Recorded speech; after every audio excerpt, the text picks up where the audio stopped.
wait for a minute. I will try. Okay.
Sir, please, I request you to play Kulgeet.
यही है ज्ञान का मंदिर, कला विज्ञान का मंदिर, हमारा विश्वविद्यालय अवध की शान का मंदिर।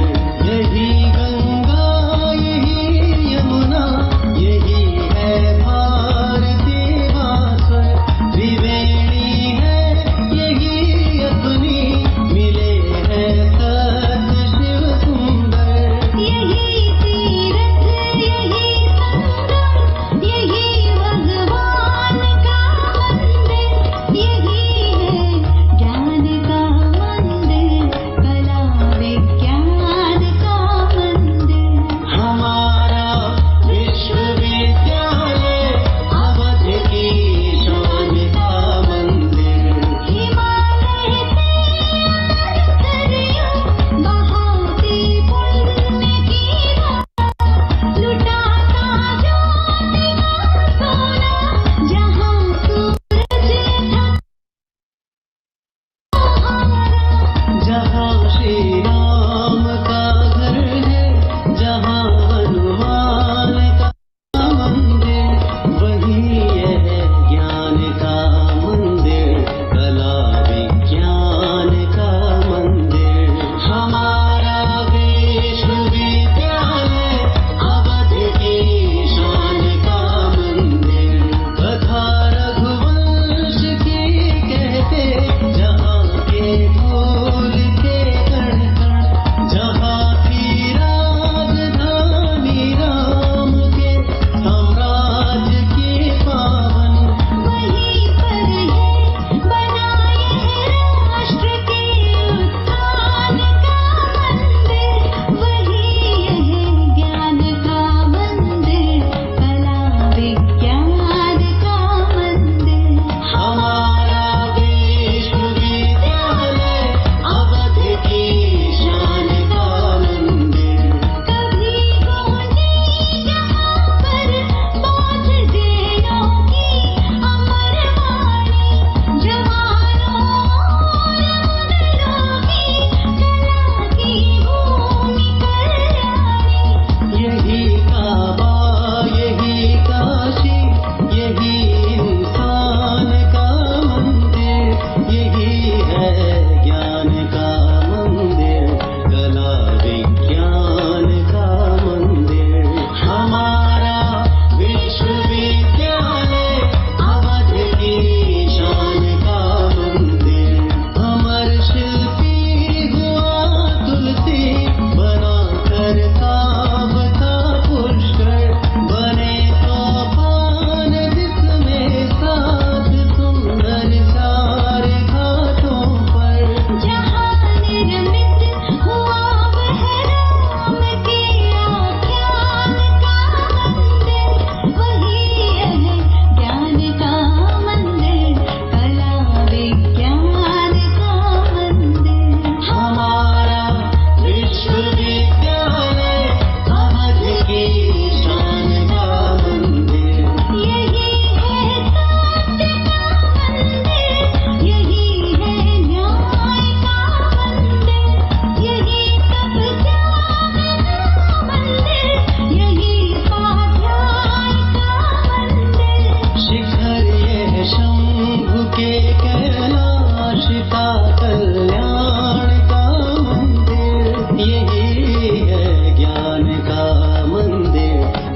Thank you so much, sir.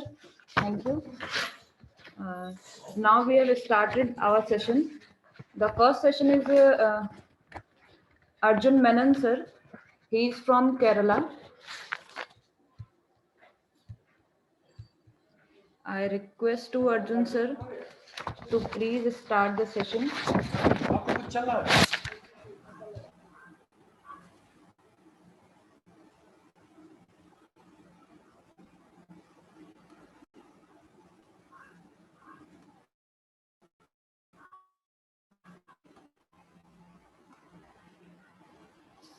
Hello, am I audible?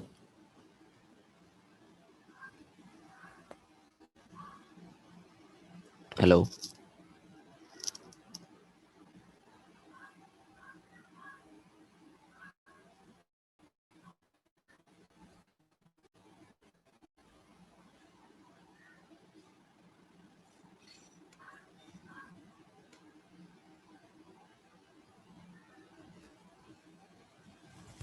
okay.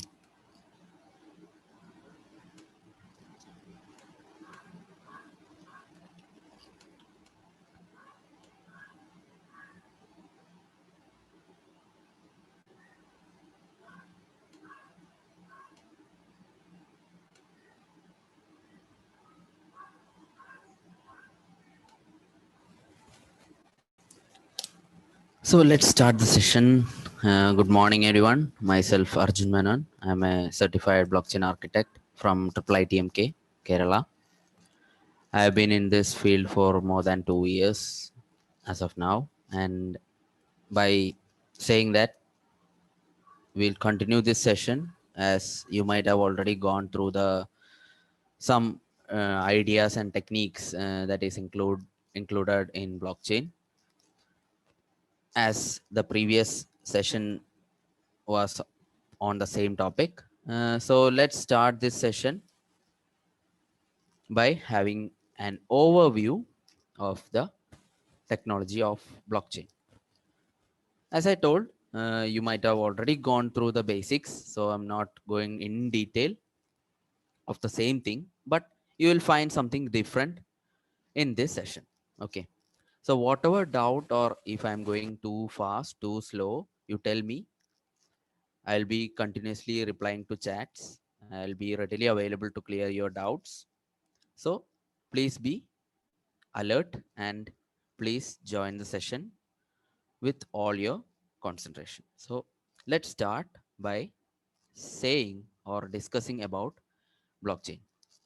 So what is the basic thing that you understood by the last two sessions? What is the basic idea that you got through the past two sessions? Just someone tell me what have you understood about blockchain as a whole thing. Like you can say cryptocurrency is there, database is there, decentralized is there, then secure or for transactions, for data and whatever. You can just point out, note, just point out some things for me. Like let me understand how much you have gone through the sessions. So please somebody just in your chat put your doubts or put your points in your chat. SHA-256 algorithm. Okay, that's a very good point because it is the protocol working behind, or it is the main thing working behind blockchain to make it secure and private. So block height. Okay, the block height is the current, what do you call, the number of block that you are going to write your transactions. So if you are going to write your transaction at present, the block height, we can say an example 10. So your transaction will be written to the block 10. Then genesis block. Okay, genesis block is the first block of any blockchain. So you can take any blockchain, say Bitcoin. Don't get confused right away. So I'm talking, if any difficult terms I'll explain. I have a very good slide prepared for you all, and very interesting demos also. So stay tuned. And in Genesis block, that was the first block. And mining. Okay, mining is the validator, or whoever is validating your transaction in return for mining rewards. So a person is not simply just validating your transaction. He is doing it for a fees, or what you can call in cryptocurrency terms, you can call it as a mining reward. Then role of cryptography algorithm. Okay, so as I told you in the beginning, uh, cryptography is the underlying protocol of blockchain. Then nonce mean no nonce. Okay, nonce is a random number generated to increase the difficulty of a consensus mechanism. So I know this is some difficult terms that I'm trying to say or trying to explain to you. Nonce is not a token. Okay, same content, same hash value. Yeah, that will be also explained very deeply inside this session. So thank you for all your contributions, for all your understanding. You are very much keen to take part in this session. So let's start by saying that in the simplest terms, you can consider a blockchain as a distributed, decentralized database system. Okay, so I'm mentioning in the chat, blockchain is a distributed, decentralized database system. Okay, so for your point, or if you are noting points from this session, you can note it down. Blockchain is a distributed, decentralized database system. So by saying that it is a database, what all types of database are present in this world, or what all types of database have you went through, or if you can tell me some examples for databases, that will be very good. If you, some of you can note, or some of you can put in the chat some database, some type of databases, that will be very good. Otherwise I can write straight away. So as I told you, it is a database system. So what is blockchain?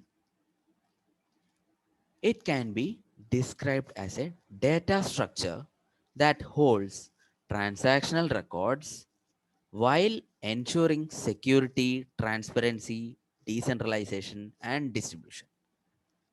You can also think of it as a chain of records stored in the form of blocks. Stored in the form of, I'm writing it down because you can note these points whenever someone asks you that, if you are faculties or students or whatever, if somebody asks you what is a blockchain, you can just simply say in simple terms, blockchain is a distributed, decentralized database system. So it is a chain of records stored in the form of blocks. But one thing to note is, as I told you, it is decentralized. That means which are controlled by no single authority. So no single authority is controlling the blockchain. The reason because I'm not using the whiteboard is I can't just simply shift between this slide and the whiteboard. It is quite confusing for you. So I'm maintaining the chat. You can see from my screen shared over here, and you can see on your own chat over there. Okay, so chronological link list of nodes, exactly, Mr. Krishna Kumar, very well. So you have mentioned Postgres, SQL, MySQL Server, Oracle, and all. Yeah, that is very much good example for a database that is based on a software, and it can be used in a organization that will be centralized system. Okay, so centralized in the sense, it will be controlled by your project manager or by your team lead or anyone. So that database will have, the examples you told that is very good, but those database is having one demerit, that is it is not completely decentralized, that you can't just input any data and get accepted for that data. You can also put malicious data also. In regular database, or I am mentioning DB, you can enter malicious data. Am I right? UIDI database. What is it? UIDI. You mean Aadhaar database or something? UIDIA? Okay, never mind. Okay, so but why we need a database? Why we need such a database, like a distributed, decentralized database system? Why we need that? UIDI database is one very good example for like Aadhaar, but currently you can also view your news channel, or you can search Google for your data being transferred, or your data, your personal private data, that your date of birth or whatever personal data is being sold. Your personal data is being sold, or there is a breach in the entire network or database. Am I right? Am I right? Is your personal data being sold? You can watch your daily news, or you can check Google for data breaches related to Aadhaar, or your what do you call UDI database, right? So you can see that your data is getting sold for money. And as in the last session, or your first session, that the instructor told you that the data is the important thing. Gold, diamonds, or any other commodity is cheaper when compared to your private data. Am I right? The first instructor, or your first session, you saw, or he very much, very in a very good manner, he explained that your data is very much priced, or it is, you can say, expensive when it comes to data. So why, or what problem we are solving with blockchain, that we need to understand. As we all know, as I told you, we are human beings that need to socialize, trade. I can type trade, transact, socialize. The socialize means transferring of data, okay, or transferring of data. And we need that in a very well documented manner. As I told you the example of Aadhaar, as Mr. Vijesh has told me, that example of UID, those data is very well documented. But I already told you the demerit, or some things happening in our world at present. That data is getting leaked, or data is getting sold. So we need a proper and clearly documented, clearly understood, and consistently recorded safe database. Consistently recorded, clearly understood, and clearly documented database. Okay, we need to add one more word, which is secure. Why it is secure, that I'll explain clearly in this session.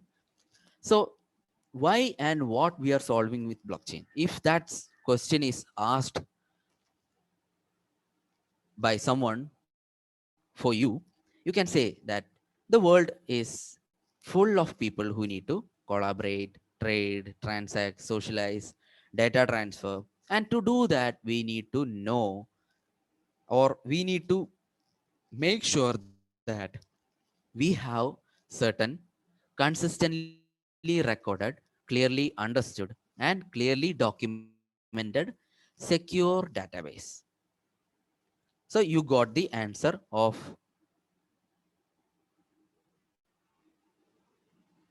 yeah, I am on the first slide, overview of the blockchain. Yeah, I'm giving you the overview. Okay. Oh, sorry. Okay.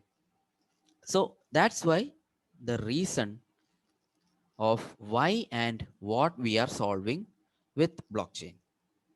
Am I going too slow, or are you able to pick up to me, or pick up my pace if I go a bit faster? Will you be able to pick up my pace? Please respond in the chat. Okay, so I'll go a little bit fast, but feel free to let me know that I'm going too fast. So let's keep in mind a simple sentence to understand blockchain. It is a distributed, decentralized database system. So for that, we can take the example of a spreadsheet in the sky. So a spreadsheet, consider a spreadsheet. That means a Google sheet or an Excel sheet or whatever. Okay. So over there, it is moreover like a shared public ledger. So you have your transaction, you have your friend's transaction, you have a family's transaction. Everything is recorded over there in that transaction. So it is clearly documented in that Excel sheet. Okay, so that kind of database, or moving on to the different types of database, as I asked you in the beginning, these are the different types of database. One second, where will I place this? Okay, I'll go, let it go for 1 second. Let me know when somebody have put something in chat. Okay, so these are the different types of database that I was expecting from you. Okay, so no worries. There are centralized database, decentralized database, and distributed database. Okay, so for that, let's take an example of, as I told you, a Google Sheet. So over here, this is, let's say, a database. Are you able to view the screen? Okay. So in this database, so let's discuss one by one, like centralized, decentralized, and distributed. Okay. So first of all, I'll make it completely distributed. That means I can change as a viewer, and I'll copy this link and I will paste it in the chat so that this can be viewed by everyone. That means I am making it completely distributed for all of you. So please open the sheet that I have put in your chat, and that in that way I am making this particular Excel sheet. I am considering this Excel sheet as a database. So this database, I am making it as distributed. So I can see some of you have joined. So everyone, please join this particular Excel sheet.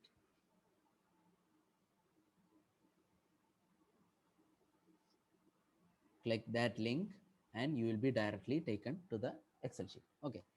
Now, what is the next type of database? That now you can also see what all data is present over here. So I'm making it. Okay.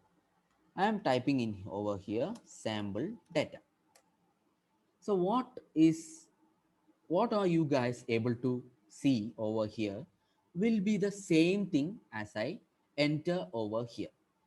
But do you feel something like this is more being a centralized database? You can feel that this is more like a centralized database, since I am only having the power to write data in this Excel sheet. So in order to make this a decentralized system, what I have to do? So I have made it centralized also.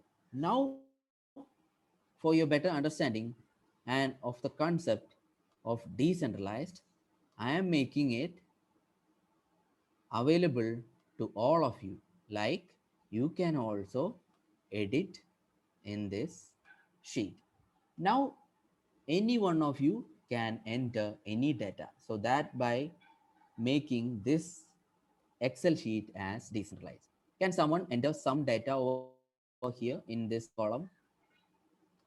In any column, please type in something in this Excel sheet, anywhere, anytime. Anyone can enter data simultaneously over here in this sheet. Yeah, very good. So you can feel the difference, right? It is being a decentralized Excel sheet. So you can see the three types of, yeah, you can continue typing and check the differences. Okay. Thank you, everyone. Thank you. Thank you. Thank you for saying this much very lively in this session. So, by that sheet, we understood the three types of database, how these database will look like in a simple terms. Okay, actually, databases will be like more complex when it comes to software based like Postgres, MySQL, and all.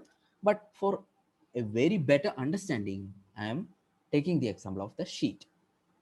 So, what is the blockchain compared to this? Blockchain is a distributed, decentralized database system which is secure. So, with the previous example, is this sheet secure? Over here in this permissions, wait a minute. Over here, you can see anyone on the internet with this link can edit. Am I right? Anyone with this link, or if you pass this link to your friends, he will be also able to edit or delete the whole data like this. So what is the use of blockchain? It is secure.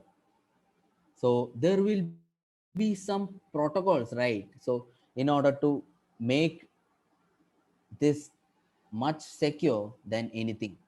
So I will explain that. There we have the distributed decentralized database system.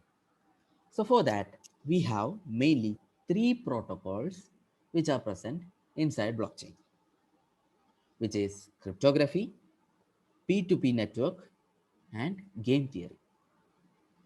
So cryptography means that it is a use of hashing functions. Yesterday in the session, you might have gone through the example of how a data can be hashed, or you might have seen the algorithm, which is SHA-256, right? I'll put it in the chat so that I'll get 1 second. My type won't showing. What happened? Can you type in this sheet, Mr. Vijesh? Sorry. Can you try to type something over here, your name or something? Let's understand very clearly the concept of decentralized, or I have to check. Please check. Please check or please type something in this sheet. Krishna Kumar is able to enter data as viewer, centralized as editor, distributor, and which is the other.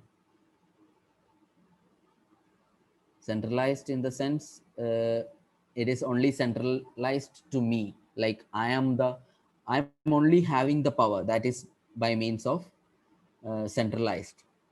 And editor as not at distributed in the sense it is you are also having the same link and you are also able to view the same sheet simultaneously. And decentralized in the sense everyone is the editor, everyone can make edit to this particular sheet.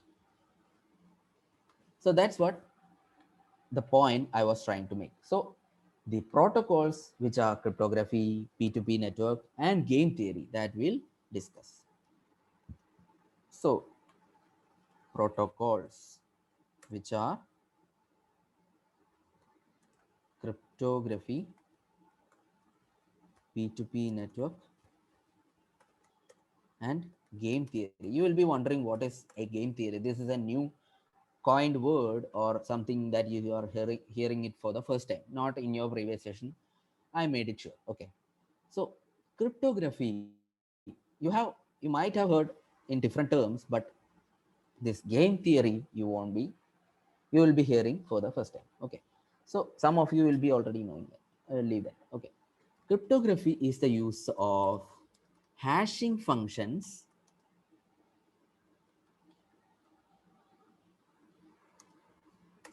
in order to maintain transparency,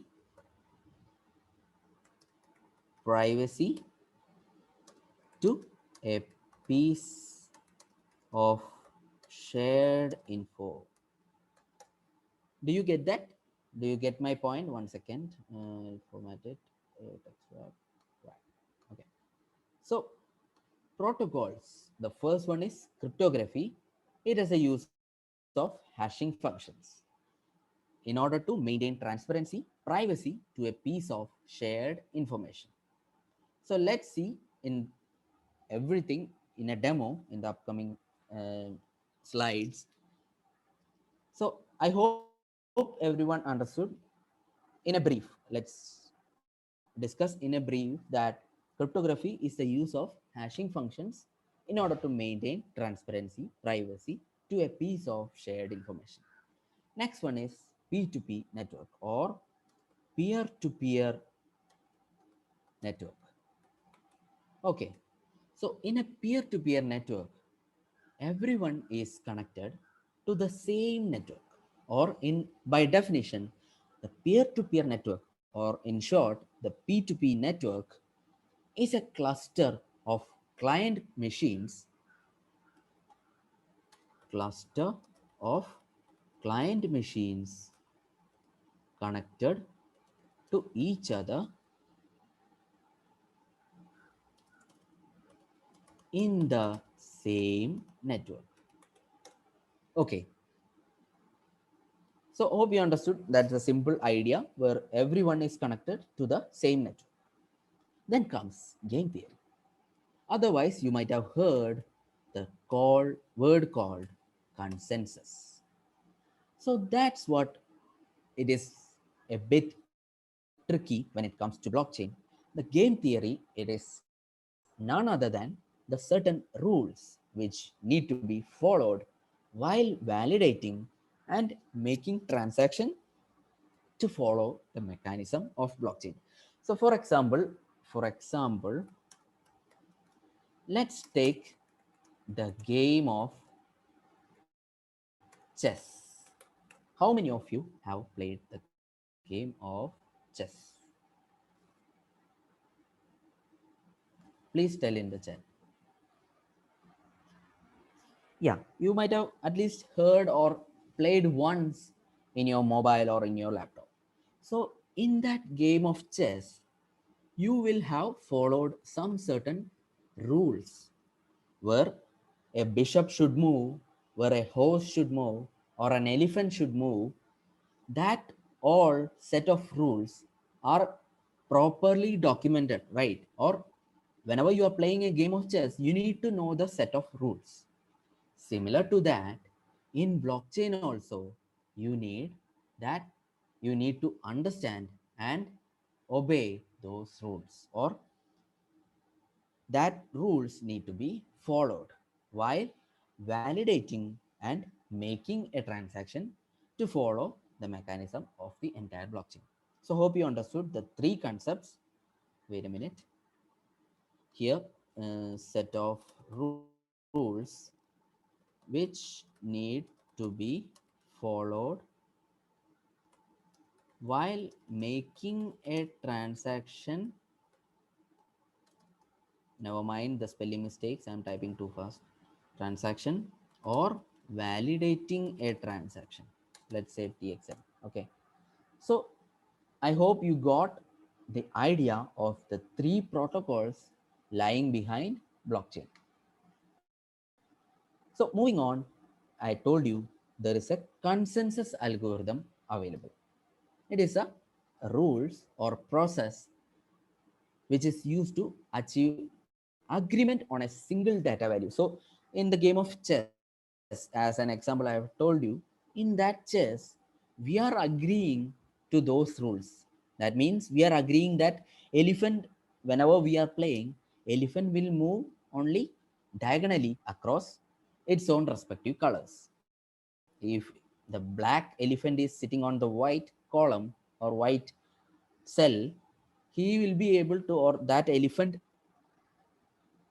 will be able to move only diagonally to the white columns. As in a game of chess, I think I don't have to explain you more than that. Okay, you already know. So that process used to achieve agreement on a single data value among a P2P network. P2P network in the sense peer-to-peer network. So that process is called consensus algorithm, or that set of rules. As I told you, that set of rules which is used to achieve agreement on a single data value is called consensus. Then comes the hashing. In the previous session, you might have gone through this, but this is a bit different demo that I'm going to show you. So I'll paste this link in your chat also, so that you will get the same. You'll get to access the same. Okay, so you can go through this link and follow me while I explain what it is. I put it in the chat, the link to the demo. So I'm going to that demo where I input, or let's say an explanation, where a hash function or an algorithm which uses the cryptographical terms is having the defined properties. So it will have a defined range. It will have the same input, as somebody told that the same data value will have the same hash. Let's try that in this demo. So this is a sample text. Okay, so this is going to give me a hash of this much defined range, which is deterministic, in the sense if I type this is a sample, it will give me a different hash. If I type that again, sample text, it will give me the previous hash. And it is non-invertible from the output, that you can't simply just copy this, and if I give it to you, let's say I'll open a new sheet. You will have the same permissions. Okay, so I'm putting it in the second sheet. Please have a look at this. Okay, so over here I have put some data, which will come to the first point where we discuss the security of blockchain, or where we discuss the protocols lying behind blockchain. There we discussed about the cryptography, or where it makes the blockchain more secure. So this is the secure data where somebody else can't just come in and decrypt this, or get the data that this is my data was, this is a sample text. This was my data, right? So only those of you people who have joined in my sheet will get the information that I have hashed this string into a hash of certain length, right? Only those who are entered this sheet, or who are listening completely to this session, will know that I have used the SHA-256 algorithm for hashing this string data. So over the in that demo, you can see that it is said to be uniformity. It is said to be uniform. So a minor change that I'm making to a single word, it will entirely change the hash. So whatever things a hash function will have is described over here. It will be of defined range, it will be deterministic, it will be uniform, and finally it is non-invertible. So that if somebody has the hash, like say this is a sample data, I'm changing the data and I'm giving this data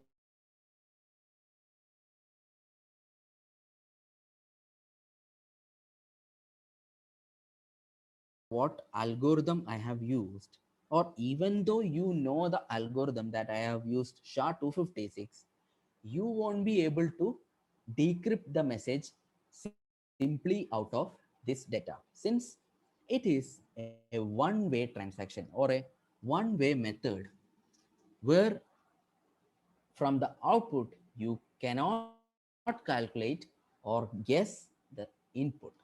That is the specialty, or that is the security that is provided by blockchain. Hope you are following up with me. Let's check the chat. If there is any doubt, clear it now itself, or you can clear it afterwards. But just let me know that you are lively participating in this session. Please respond in the chat that you have understood until now. Please, everyone. Okay. So I hope you are clear up to this. This is not, I hope this is not a repetition, or you are hearing it for the third time or anything. Is it repeating? Am I going through a different path than the previous sessions, or are you thinking that this is the same thing explained in the earlier sessions? Are you having any doubt, or do you think this is a repetition? Please respond. Is this a repetition, or I should move on? Okay, thank you everyone. Okay, so moving on to the next concept or terminology, which is a miner. So what is a miner in normal terms? In the normal world, a miner is simply a person who mines from, you can say, let's take the chat, that is better. I'll note down points that you will understand. Okay, so a miner in regular terms means someone who mines coal, diamond, gold, or any valuable material, ruby, any gem, or anything that person is mining. In the sense, in the present world, or you, if you talk to somebody regarding a mining, he will just think of, okay, mining in a coal mine or a gold mine or something. He'll only think that. But what we have to understand, or what we blockchain experts, or what we blockchain aspirants have to know, is that when it comes to blockchain, this mining word is for someone or a node on the network. Or for with the example, I can, oh, wait a minute. Yeah, with the example of this sheet, anyone participating over here, I can see many persons that have opened this sheet. That is anonymous leopard, rabbit, wolverine, or anyone. That particular node, when he is making validations or attempting to make a transaction, is called a miner. The definition is, I'll share this entire slides. If you are not noting down any points, you don't worry, I'll share these entire slides. So coming back to the point where I discussed, a miner. Miner is a node on the network. Node means a person in the P2P network. We are in a peer-to-peer network. One second.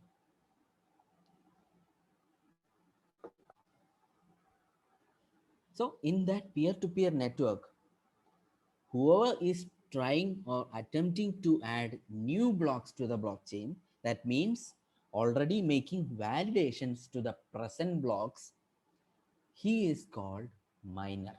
Do you have any doubts? A miner is someone who validates a transaction. That means he, by validation, didn't get the slides for first session also. Please provide us with both. That I'll convey with the previous trainers, and for confirmation, you can contact your organizer or the addresser, Ms. Ashta. Uh, Ashta ma'am, could you please get into this issue and solve this for them?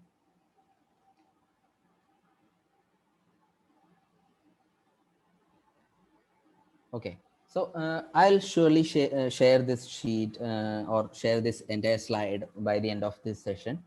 So we were talking about miners. Miners are those who add new blocks. That means that is who is validating the previous blocks or current block. Don't mind the spelling mistake. Okay. So that is the concept of miner. I hope you understood very clearly about the three terminologies. And in this demo, I showed you how a hashing is deterministic. Why? Oh, that means yes, right? You understood, right? These three. Yeah, okay. Thank you. Okay. So these three, after these three terminologies, let's move on to the next one, which is node. As I told you in that Excel sheet, everyone is having their own copy, or they are able to view that particular Excel sheet in their system. So it is already shared or stored in your Google Drive. If you open your Google Drive, now you can see that it is shared among you. It is shared among all of you. So it is kind of a storing method, right? It is already using up your space in your drive. So everyone in this session is can be considered as a node. A node is a small server that stores, updates, and broadcasts a full copy of the blockchain. So that is what a node is doing. And a node can be either a miner or simply a node. That means a node can also validate a transaction and a miner, or simply he can be a node when it comes to the blockchain. So for your understanding,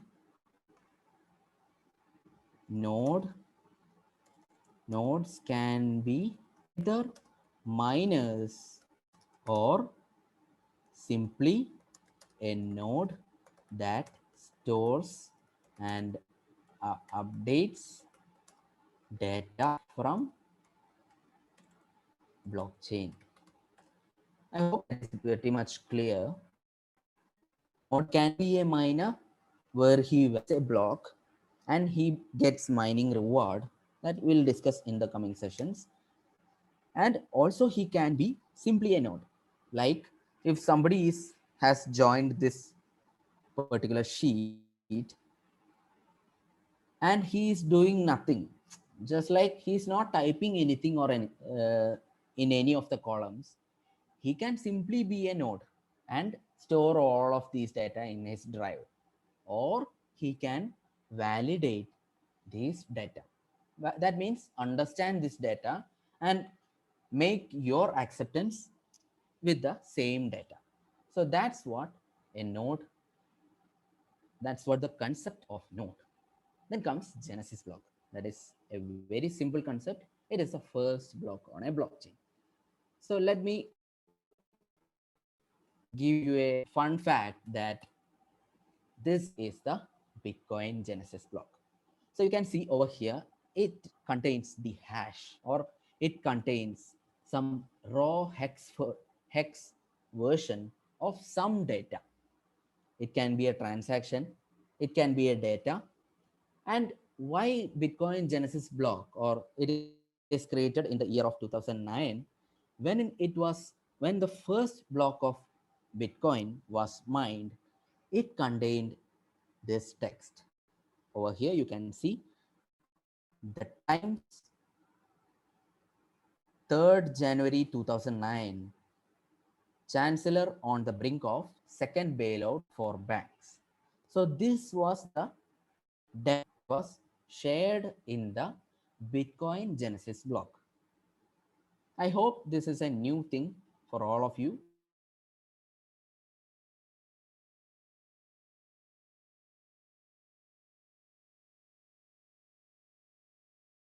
The Bitcoin.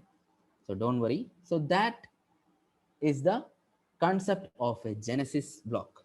It is the first block on a blockchain, and the every blockchain is having a Genesis block. It will only be able to start with a Genesis block.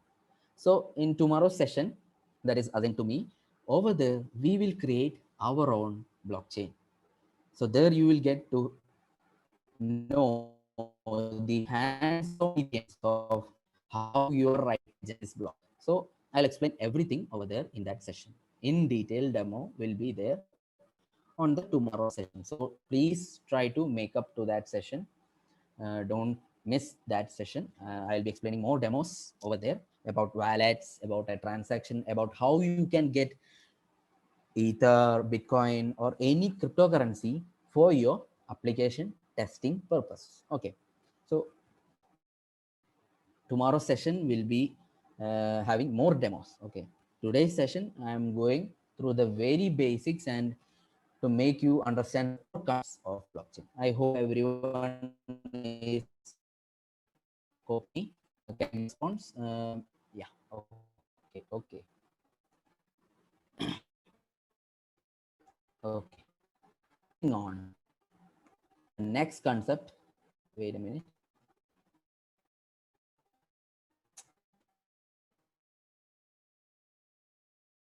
Why this is not inks them one by one. So for that, let's get back to the previous demo where we used the hash. Okay, so over here in this demo, in the same demo, you can check the menu of blockchain where we will be explaining the concept of Merkle tree or the chain of links. Okay, so over here you can see that everything is in green color, or it means that it is valid.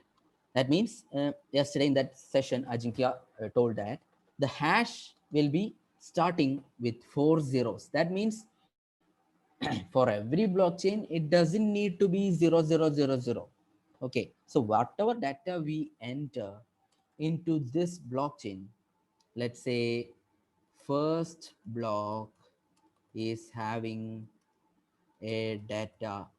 Okay, so this is the data we are inputting to the first block. This is the Genesis block. Okay, let's write it over here for better understanding. Genesis block. Okay, so this is having some data, and after this we need to mine or make this transaction available to the whole network. Let's mine. That is mined, and successfully it is starting with 4 zeros. Now if you note that, I don't know if you have checked this in the previous session, if you note the hash of this particular Genesis block is getting repeated in the second block where it is mentioned as previous hash. So check the previous hash. You can see the hash of the Genesis block. Am I right? Then what you can see, if you mine this also, you will get to see the hash of this block in the third block. So there you have. Now let's, for example, I'll mine this, mine every block so that I can explain the linking of this blockchain. Okay, so this is how a blockchain is having a linked list of blocks which have data among them. This have data, this have data, this have data. This is not empty. You can type in anything and you can just mine this. Okay, we'll have to mine every block after that. Okay, so every block is having some data inside it. Then what means by that? Those blocks are being linked with each other by the hash of the previous block. You will be having a doubt that this Genesis block is having a 0000 number of data over there in the previous hash. It's a previous hash of 0. That means there is no block before that. That's because the previous hash of the Genesis block is showing as 0. Hope you understood. Now let's try to change this, what do you call, um, change this single data from the second block. I'll delete this. Let's see how blockchain will react. See, the entire blockchain or the entire block from the second block is getting rejected or is showing as not mined. So that depicts the point that in a blockchain, you can only enter new data into the blockchain. That means you can't edit or make changes or alter the data in a blockchain. So that will be discussed in detail in the when it comes to the features of blockchain. So let's move on to the, so Merkle tree is the form of structure that happens when a transaction's hash is linked with another transaction's hash. So if you take the same example, one second, the same example, this hash will already contain the previous hash. That means it is having the same, it is having the hash of the previous data also. So everything is linked to each other and it is forming like a tree structure. So if you take the last hash, you will get, or if you have the proper software or proper system requirements, you can get the hash of the previous blocks also. But you can't get the entire data because I told you hash is irreversible or not reversible. It is an irreversible function. If a data is being hashed, it can't be reversed back to its original form. Moving on to the next concept, peer-to-peer. I have already discussed. It is a group of computers linked together with equal permissions responsibilities for processing data. Then comes public and private key system. So for that, I have a demo and we will go through it. In the chat, there is something. Well, is there a limit to number of nodes? No, in a blockchain, there is a limit to a block height where the where a particular, when it comes to an application point of view, when a company implements that, we can set the block height that like if the development is happening, the testing is happening, if the designing is happening in different stages, we can set the limit or we can set the number of blocks that are able to be in the, not like you can't input data more and more, there is no limitation to that, but we can, in application point of view, you can set that if the blockchain has reached limit, now if the blockchain if have completed the designing stage, you can move on to the development. and development, you can go to the testing phase. So you can limit the process as a whole, not limit the number of nodes. You can limit process inside blockchain. That is having aspects that will be discussed in the upcoming sessions. If please your doubts if I'm not clear until now. And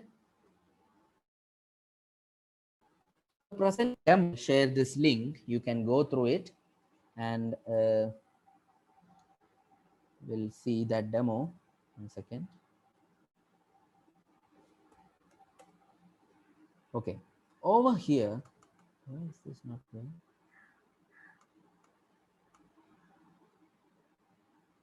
Can everyone please check this link?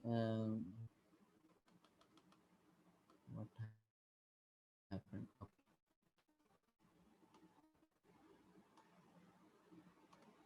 Okay. So over here in this demo, you can encrypt, decrypt a hash message like we just did earlier using the hashing algorithm. Okay. But to explain the public key and private key, I need a volunteer. So can I get a volunteer over here to can I get someone to share their screen as okay. So I'll stop my sharing and you can please share your screen so that 1 second. Okay, I have stopped my sharing and someone or among you can please go to that link and share your screen. So we'll get a clear idea of what we are dealing with, the public key and private key. So does anyone, yeah, okay. Go below, down. Oh, great. You have already tried these encryption and decryption methods. Very good, very good. Please go down. This is symmetric hashing of a data. Okay, so this is entirely different thing. We are dealing with asymmetric. So it is a bit different. You don't have to worry about that. Symmetric means you can decrypt it using the symmetric key so that you will get the ciphered text. So we are going to explain something different called public and private key, which is asymmetrical. Please go down. Over here, please generate a public private key pair. I will also generate from my part. Okay, you have generated. So follow me, please. So you don't have to do the step two. Don't do any steps. Let me create a private data. I'm sending a secret data. Okay, secret be shared. Senders private.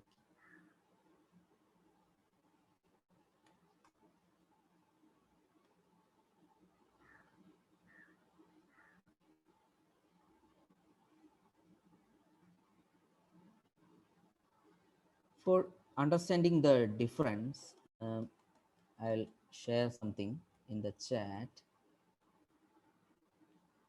Where is the chat?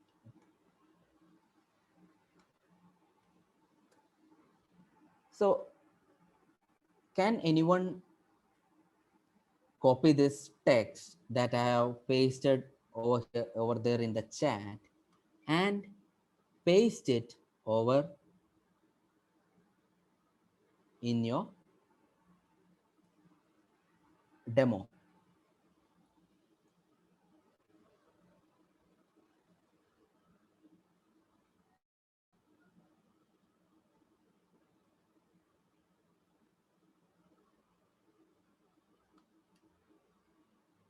Have you done that?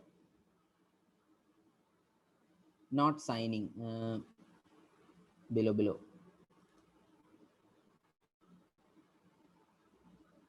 You can decrypt a message. Step 3A. Can you try to decrypt?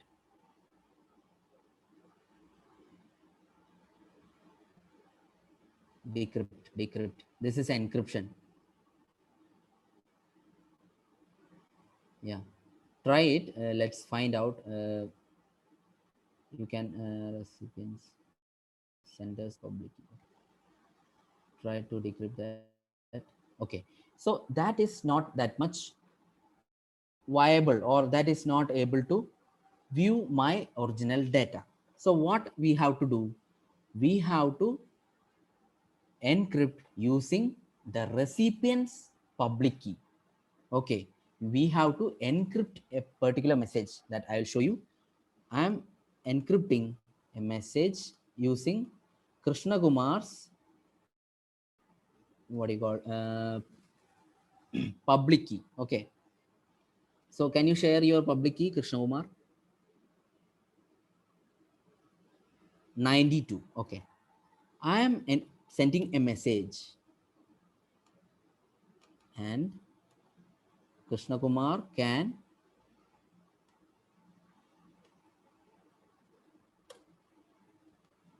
now I have pasted something in the chat, and what Krishna Kumar can do is that paste that in the step 3A. Enter your private key, check your private key.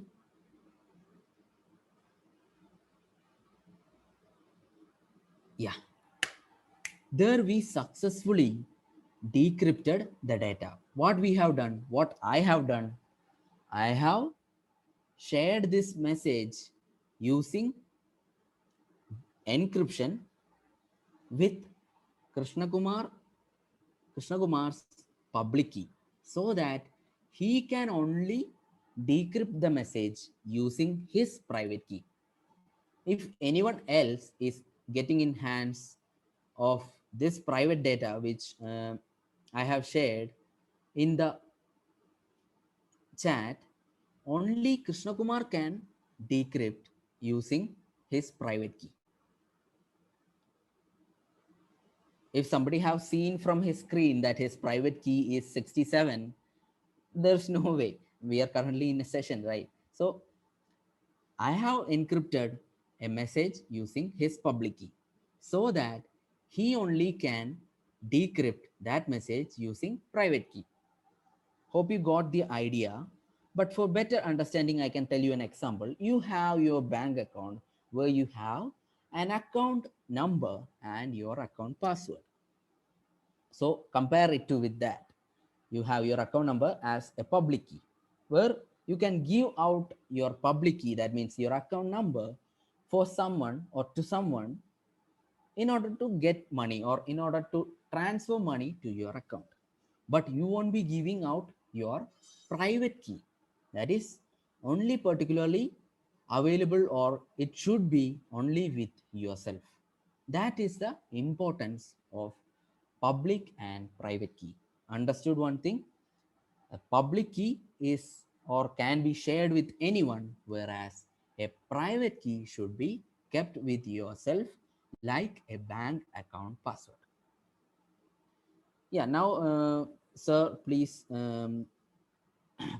stop the sharing so that I can share you. Okay.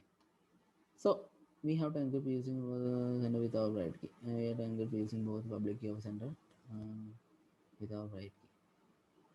No, no, like have you got my point? Like am I very clear about the concepts? And uh, I have made you gone through the entire demo. Okay, so let's move on to the next thing, which is types of blockchain or models of blockchain.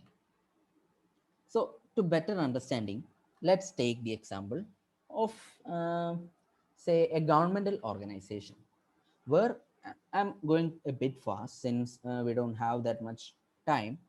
I'm going a bit fast. For I'll provide all the materials that are available, and I can share you that.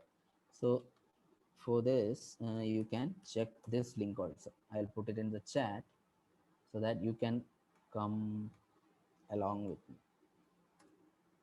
Okay, so there you have a table of these three types of blockchain where you can find the differences. Okay, over there, with example I can explain you. A public blockchain can be taken as a governmental organization where each individual as a person, I can just go through that particular website and access all the data. That is the use of public blockchain. And when it comes to private blockchain, it will be only to a particular organization, say TCS. TCS, if for example only, TCS, if they are implementing something, they should be implementing a private blockchain where a public individual like me, I'm not working in TCS, so a public individual like me can't just enter the blockchain of TCS because they have made it private. But you will be having a doubt, what is a consortium? So consider TCS here is having a branch in Hyderabad and Bangalore. So if they are working together on the same project, they can build a consortium blockchain where they will have a private blockchain where they have two organizations with them.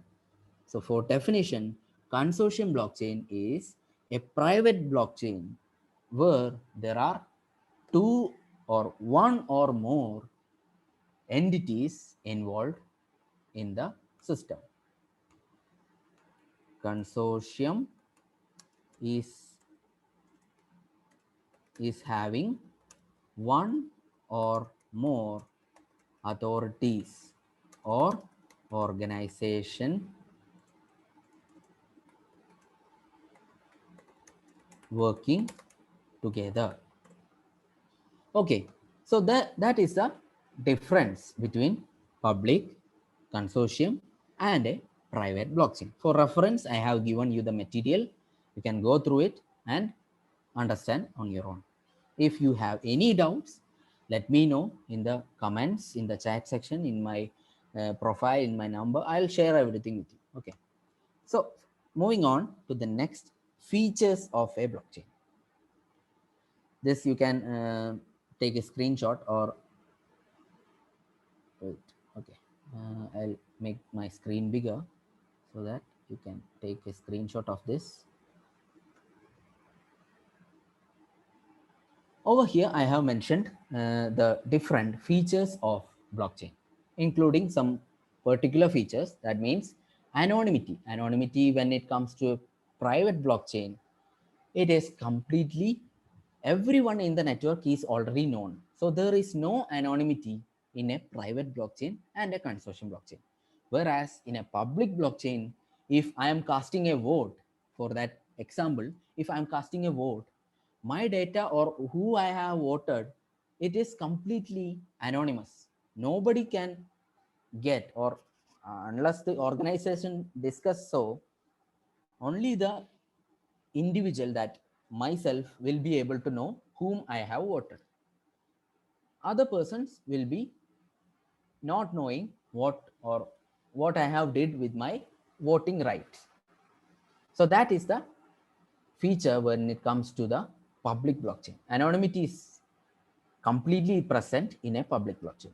And whereas in a private and consortium, there is already known network nodes or known people working inside that network. Then comes transparency. Public blockchain, as I told you, it is completely transparent. That means people will get to count my votes. That is completely transparent. To whom I voted is not present. That in that sense, when it comes to that voting process, that transparency is there, where people will get to know the information that I have voted, and they can count the votes. But when it comes to the private blockchain, there is no need of transparency, since only an organization is working in that network. Or in a when it comes to consortium, it is a bit more less it is a bit, sorry, it is a bit less transparent because it is working with one or more organization. Then it comes to the immutability factor. When in public blockchain, no one can tamper that network. Or when it comes to voting, no one is able to, when considering the example of public blockchain voting, okay, it is not yet implemented, but in the future we can expect that. That is a very well known use case of blockchain, public e-voting and all. And there immutability is there because no one can alter or tamper that particular data. But what happens in a private, the private blockchain is already having known number of nodes. They are already knowing all the nodes, so they can alter any data. That means it is working among itself. That organization is standing alone, so they don't have to show anyone this data, so it is automatically immutable. But when it comes to consortium, two or more organizations are there, so that if some organization edit or delete a data, the other organization will find out. So immutability factor is there in consortium. Similarly, efficiency, that public blockchain is that not much efficient because it is far more expensive to implement, and the data is not that much what do you call uh, that much transparent because people are not able to view my votes or view to whom I voted and all. But when it comes to private and consortium, it is completely efficient because they have a proper documented process going on to share data among themselves. Then when it comes to confidentiality, public blockchains is having that factor because no one can alter or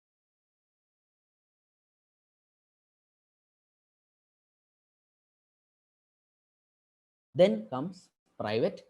In a private, that is completely confidential because it is only working among itself, only working among that organization. Then similarly, consortium, it is a less confidential because two or more organization is present. Then comes the features, important features, these 5 points that you have to note. We'll go through a demo.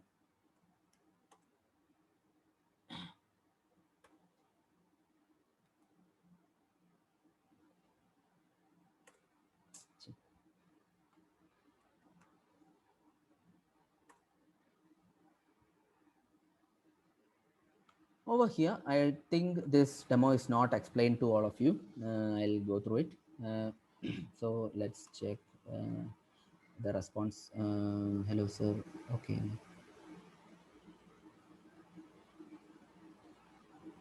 Okay. I was told to stop or continue the session laterwards.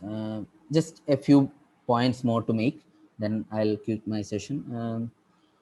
So over here, you can see the Genesis block with the data, previous hash is 0, and the data's hash is present. This is the nonce, and you have the timestamp. So that is the entire detail of a block. This is the anatomy of a block. This is the same thing that I am going to explain over here in the block anatomy. It contains block, header, which contains Merkle root, timestamp, nonce, transaction counter, previous block hash, and data. So over here also, you can see all these things like data is there, previous hash is there, the data hash is there, Genesis block is written over here, and we'll try to add one more block. We have random data. It is transferred. So that's how blockchain works. It will have different nonce, different timestamp, hash, previous hash, like you have over here 000 DC75. Here 000 DC75. So this is the concept of blockchain, or it is far more secure, immutable, decentralized, distributed, and following a consensus model. What is this? Okay. But what type of blockchain networks are present in the present world? It evolved into cryptocurrency networks and enterprise networks. As I told you, cryptocurrency network, you can take the example of a very known Bitcoin cryptocurrency and Ethereum cryptocurrency network. So these are the two main cryptocurrency networks, blockchain networks present in the current world. And there lies enterprise networks which they use for their own use. Like I told you, private and consortium blockchain is there. So those are enterprise networks. And we have cryptocurrency networks. I'm going a bit fast because time limitation is there. Then we have layers of a blockchain network. So you will be wondering where this data is being stored or how these logics are being written and all. So for an example, an application, if you take, it will have UI layer where you can view the front end of the application, and then the interface layer where the APIs are there, where it fetches data and show it in the UI layer. Then it have the logic layer where the business logic that this transaction should from A to B, that transaction should happen in this manner. That particular logic will be written inside this third layer or logic layer. Then comes the ledger layer where all the data is being stored. Then comes the hardware layer, whether it can be cloud or a server that hosts the entire network. So these are the 5 layers where we have UI layer, interface layer, logic layer, ledger layer, and hardware layer.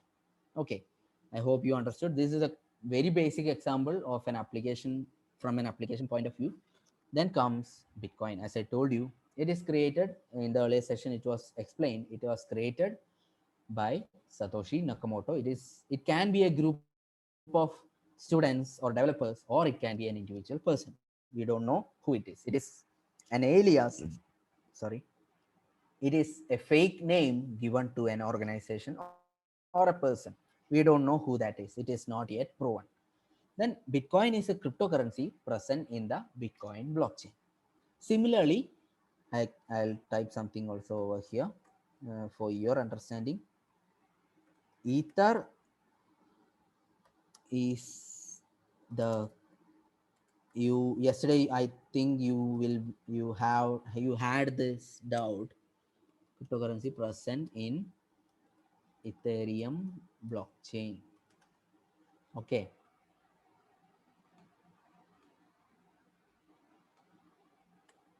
Yes.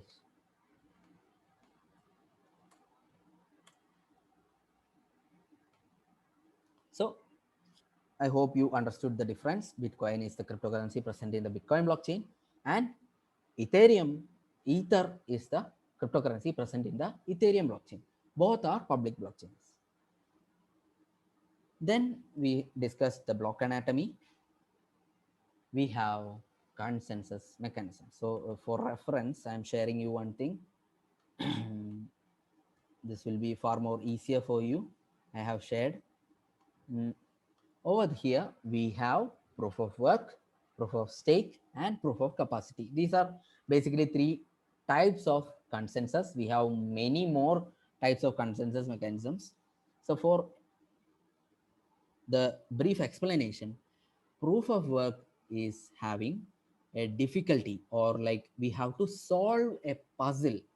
That's where the nonce plays an important role. Nonce plays an important role when it comes to proof of work.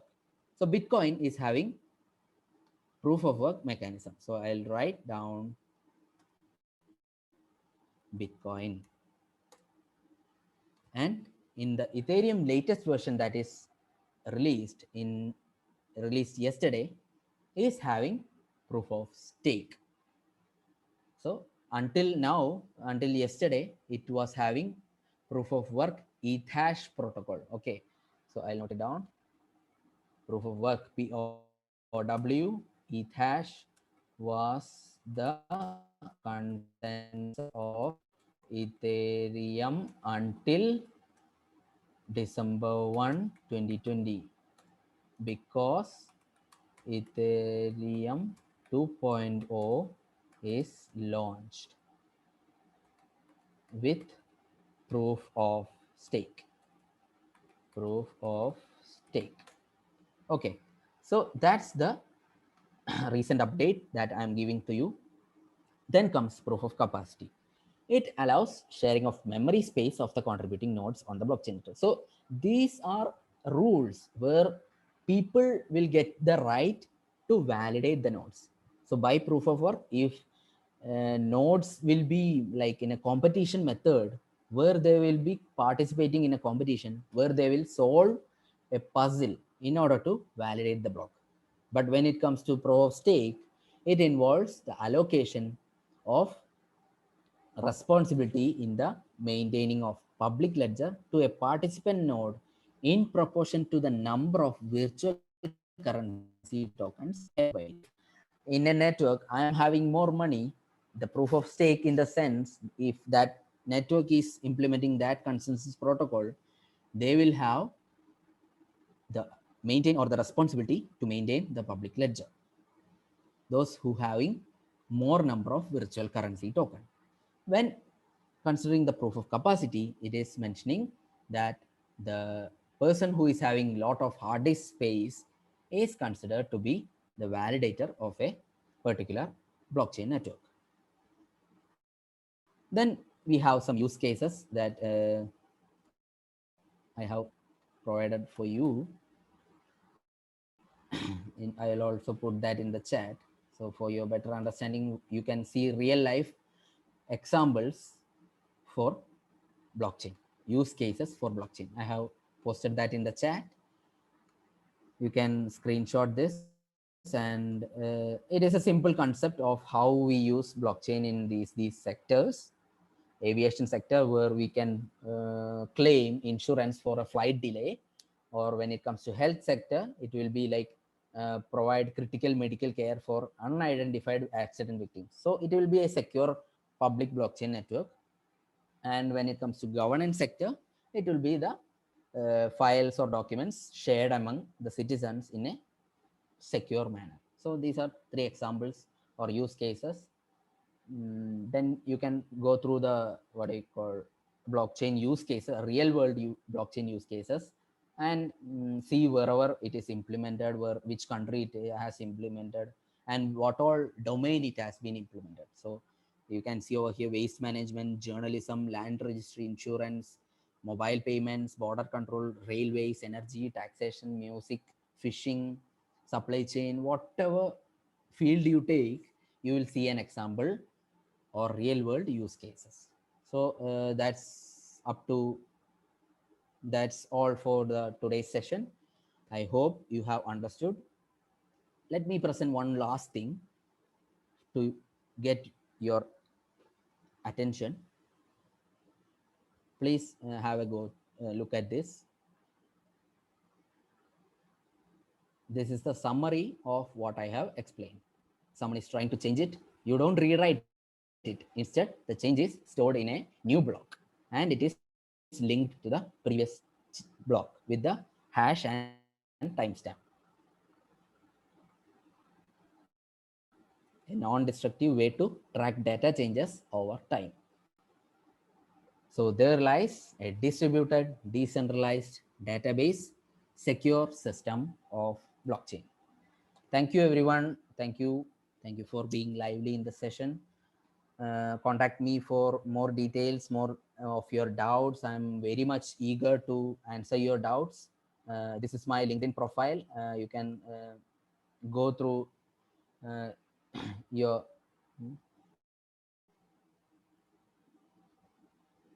okay. Yeah.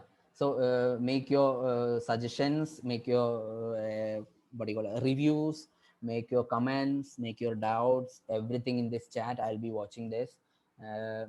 You can go to my LinkedIn, you can connect me over there.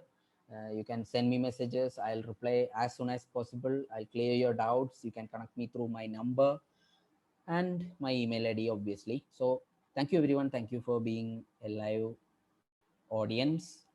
Thank you, everyone. Thank you Ashta, for addressing me.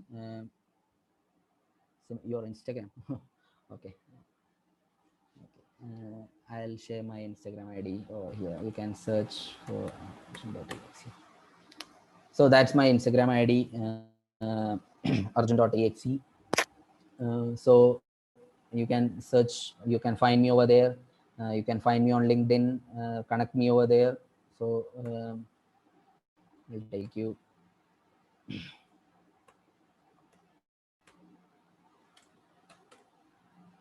Find me rightly away from the LinkedIn. I'll show you my profile. So this is my profile. Please make sure you are connecting to the right person. This is me. So send your connection request or send your doubts, send your reviews, whatever you have from your side. I'm happy to help. Okay, so thereby I'll end my session. I'll stop sharing my screen. um, please share your doubts. I'll share my slides with you. Okay, so thank you everyone. Thank you. One second. Check. One second.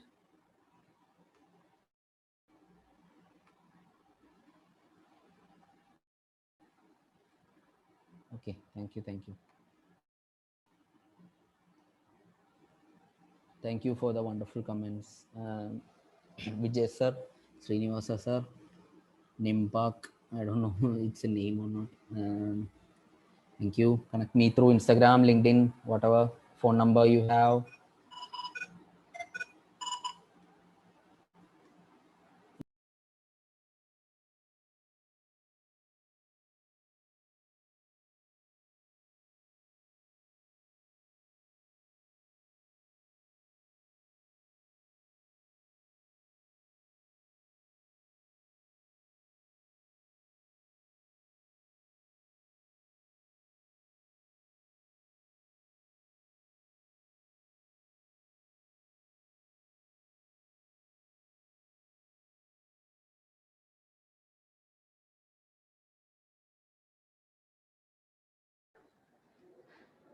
Thank you so much, Arjun sir.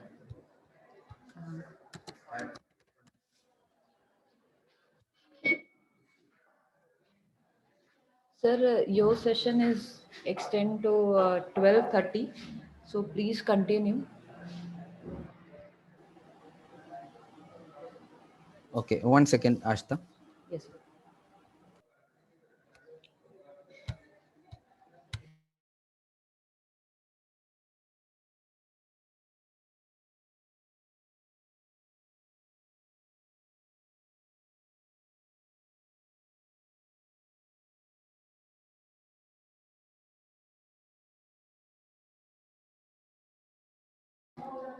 I request to everyone, uh, someone name is not clear, so please rename your name.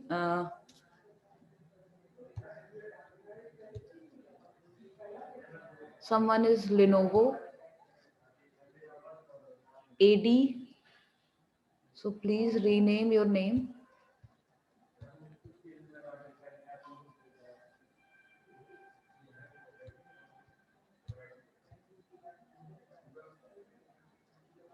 KD sir, please rename your name.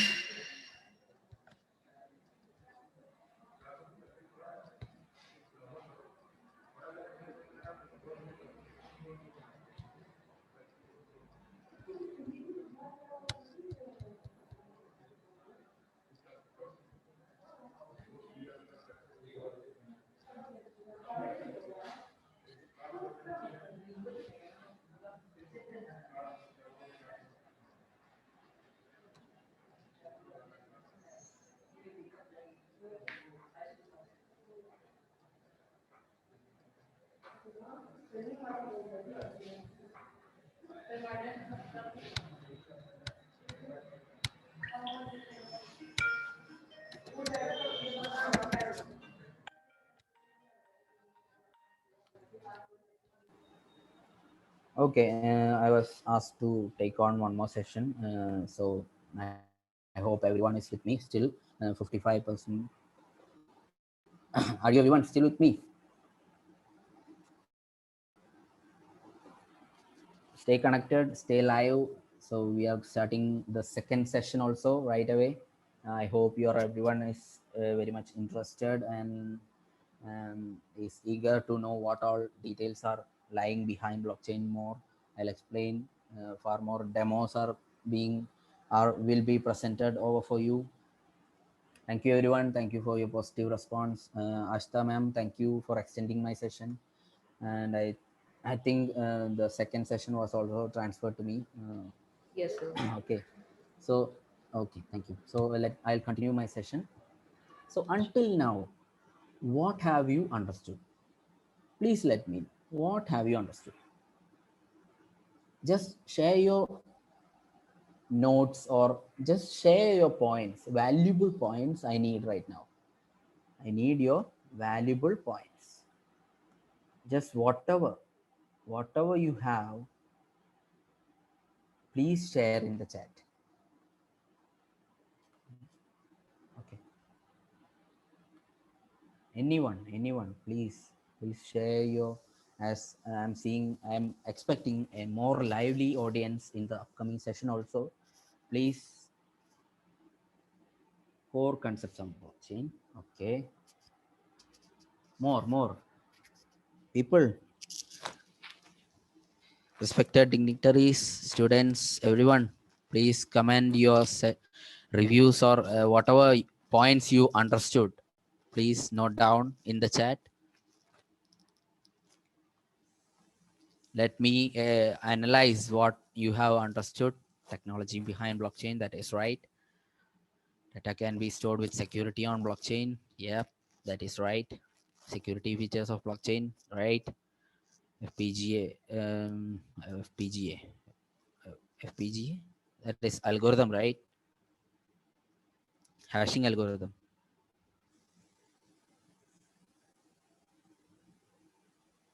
Security aspects.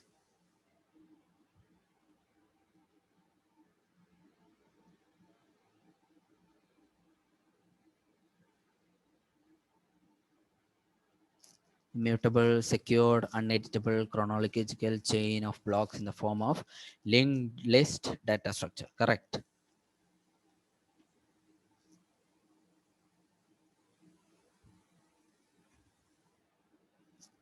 Core concept of blockchain, security aspect of blockchain. Yeah, what about? And explain once again about proof of work. Okay, so we discussed. Let me share my screen. That will make you understand. Okay, we discussed where it is. Okay, proof of work. Are you able to see my screen? Node. What is node? Okay, security aspects, basic and framework of blockchain and security concepts. I got to know the exact meaning of Bitcoin and Ethereum. Thank you, Juhi Singh, ma'am. Yes, it is visible. Okay, so we will continue. Proof of work is the, let me explain in a very basic manner. It is a common consensus algorithm used by, I told you, Bitcoin and Ethereum also, and a Litecoin also. So let's check cryptocurrencies. Okay, let's see what all cryptocurrencies are available. So you will have an idea when someone asks you what is a cryptocurrency or what all cryptocurrency is available in the world. Okay. Eish. Okay. Oh, too small. Okay. Okay. Over here you can see we have Bitcoin. This is the symbol of Bitcoin. The first one. Are you able to see? The second one is Ethereum. What is a cryptocurrency in Ethereum? Can someone explain? Can someone just say what is the cryptocurrency present inside Ethereum blockchain? Anyone? Once again, node, please. Node, yeah, I'll explain node. Basic, okay. Sir, whenever data has to be updated, it will be added as a new block on. My question is, will the block be added to at the end of the chain or after the block which need to be updated? What will be the previous hash of the new block? Okay, so I'll explain that with the same sheet. Okay, so I have data 1. So I'm answering Miss Shweta. So this is the Genesis block. Say Genesis block. Okay. Is everyone with me in the sheet? Get on the sheet. Get on the Google sheet. Please, everyone. It is Bitcoin. Huh? I asked you which is the cryptocurrency present inside Ethereum blockchain. Which is the cryptocurrency in Ethereum blockchain? Please answer this. Yeah, very good. Shweta ma'am, thank you. So Ether is the cryptocurrency available in Ethereum blockchain. Don't ever forget that. Okay. Bitcoin is present in Bitcoin blockchain. Don't ever forget that, please. Ether is present in Ethereum blockchain. Don't ever forget that. Okay. Okay. So, please. Okay. Okay. So the next, the was we had a doubt that eh, we had a doubt. Gee, I can't copy that. No. Okay. So this is the Genesis block. Say we have hash 1. Then we have hash 2. Whatever data we need to update on this, as I showed you over here, where I showed you. Okay. Over here, over here you can see these are linked together in a chronological fashion to a form of a continuous line, metaphorically a chain of blocks. If you want to make a change to the information recorded in a particular block, you don't rewrite it. Instead, the change is stored into a new block showing that X changed to Y at a particular time. So with the sheet over here, you can see we have data 2. In the next column, we have data 3. Now, if we want to change the data of data 1, 1 second. Okay. One, if I have to, what happened? 1 second. Okay. Uh, I don't know what happened. Okay. So once I need to change this data one, am I audible clearly? Am I audible? Anyone? Anyone? Okay. So if I need to change this Genesis blocks data, like say data infinity, I am changing it. I can't make a change over here. What I have to do? What I have to do is write in the fourth block, which is data 1 is changed to data infinity. Understood?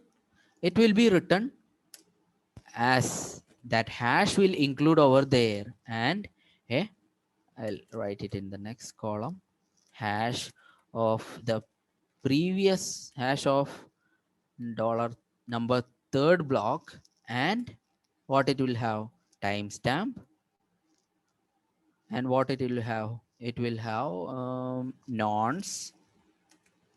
So whenever someone is that someone asked about proof of work, I hope Shweta ma'am, your doubt is cleared. As of now, your data or updated data will reflect in the fourth block or in the end of the block, or like wherever it has reached, like it has reached third block, then it will be written in the fourth block that data 1 is need to be changed to data infinity.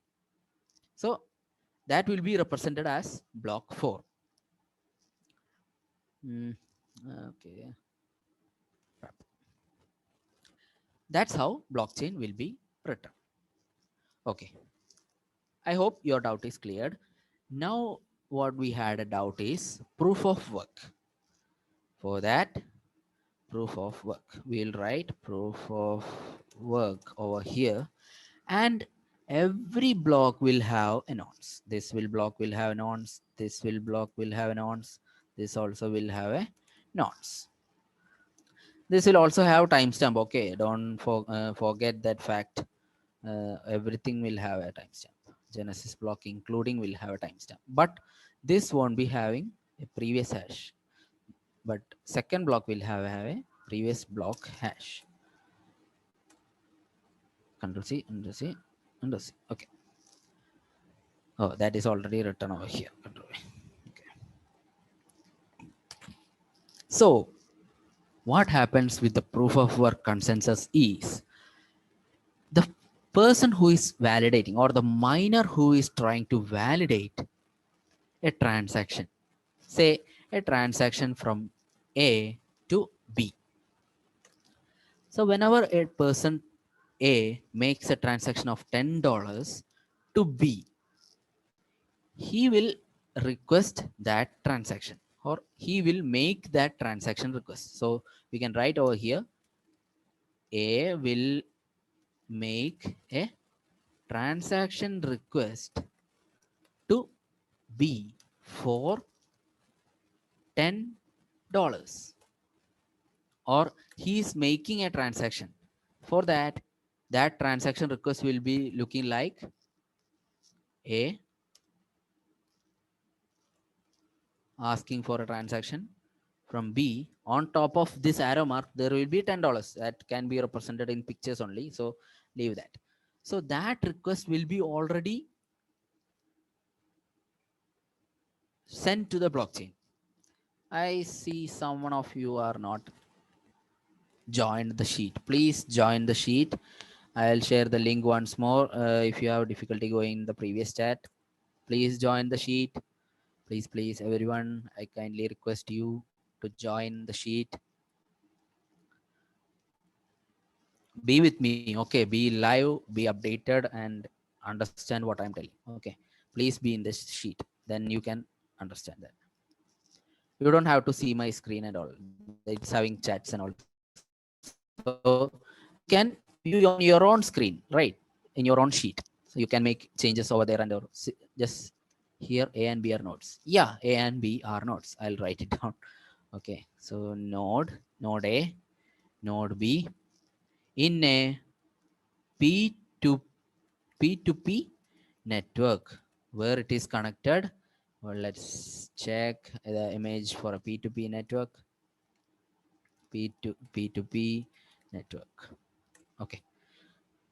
So here you have a P2P network where nodes are connected in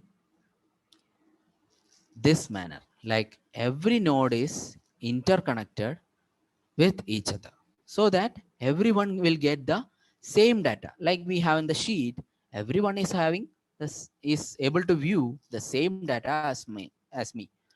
So that is the, let's see, I can close some tabs. So here I have explained over that. Okay.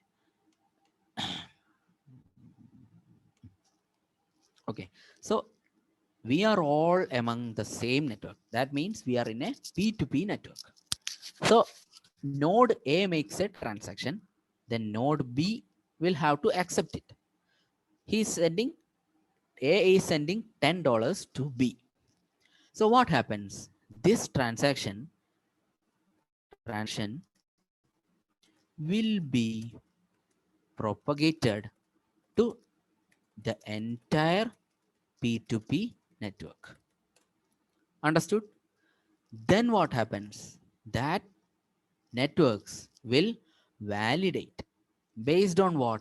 They will whether check whether A is having $10 in his account.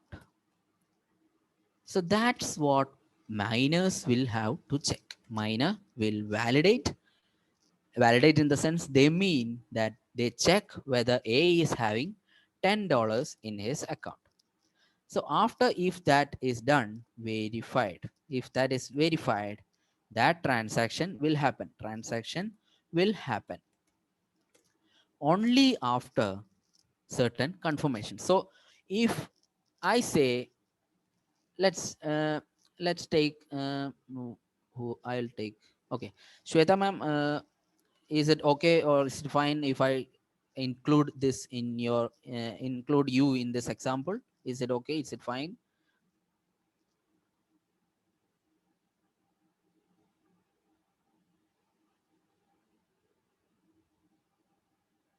Okay, so let's say, no, never mind. I'll take some else. Okay, say John, John and Bob. So Bob is a person which is inside. Once again, charge. Okay, Bob is a person, and John is also included in the P2P network. So another person called Howard. So Bob is making a transaction A, that is $10 to John. So he will be having the balance 10, 0, and 0. Let there be balances. Okay. So Bob transfers $10 to John. So that request, what happens? It will be propagated to the entire network. Entire network including John, Howard, next person, what do you call, what we can call, uh, Jacob, Harry, everyone will see this transaction that Bob makes $10 transaction to John. So Howard will see that, Jacob will see that, Harry will see that. Everyone will see this transaction. And whenever that transaction is being verified by any one of the nodes, say Howard verified this transaction, it will get into a block. But only that block will be validated when Jacob also verifies this transaction. Harry also verifies this transaction. Otherwise, Bob can simply, otherwise, what will happen? Bob can bribe Howard and make him verify. That can be done, right? In a network where everyone is connected, people can share messages. So if Bob says that, Howard, please verify my transaction so that I will give you $2. Okay, bribing can be happened. But in blockchain, even though Howard has verified this transaction, this r- true transaction, but if it is false, that bribing or that authenticity of that transaction can't be maintained if only one person's validation is needed. But when it comes to blockchain, these all persons will need to validate this particular transaction. Then only that transaction will be considered as a valid, and John's balance will be updated in the upcoming blocks. So that's how a transaction happens in a blockchain. But who will get the mining reward? I told you mining is done by people who will get validating records and get rewarded. That reward will be equally distributed to whoever have validated, and that particular validators will be designated by the consensus mechanism. So that's why the consensus plays an important role. Let's say proof of work. In proof of work, what happens is node node 1,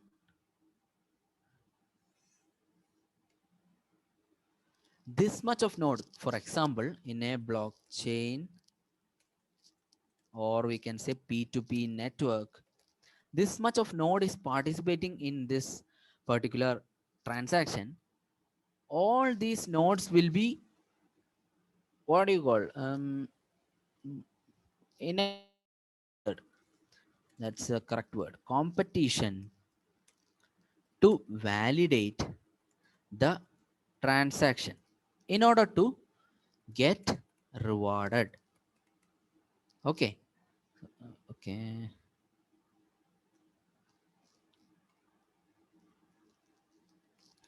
Okay. So that reward is valuable, right? So for every mining, if we mine in the real world, we will get gold or diamonds or whatever minerals we get. When it comes to blockchain, that reward is in terms of cryptocurrencies. In terms of cryptocurrencies. Okay. So that cryptocurrency reward, in order to get that, people will compete each other. That competition should be maintained, since like in a running competition also, there can't be like thousands and thousands of people running towards the same goal. There will be only one winner, or some places for like first, second and third. There we can't give prizes out for everyone. Similar to that, there should be a competition that is mentioned as difficulty in blockchain. That particular competition is determined by difficulty in blockchain. That means it is controlled by some logic. There lies the role of nodes. So if a person, say in our previous example, Bob is making a transaction to John of $10, if Jacob is first to validate that block, that means he is able to find the nonce of that particular block. So I told you that whenever a transaction is happening, that transaction will be returned to the block. But if that block's nonce can be find out by certain algorithm or puzzles, there lies crypt- cryptographic puzzles to be solved in order to solve the in order to very validate the blocks. So cryptography to be solved, thereby getting the nonce of the transaction and thereby validating the blocks in order to get rewarded. So I hope you got the idea of proof of work, where miners will have to solve graphic puzzle in order to find the block and validate it, or find the particular transaction. So every transaction need to validate.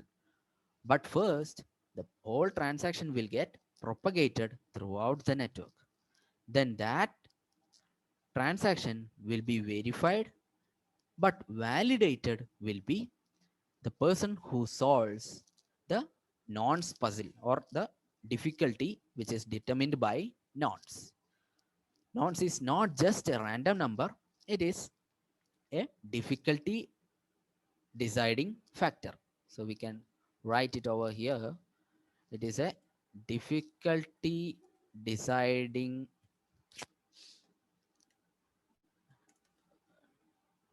decide deciding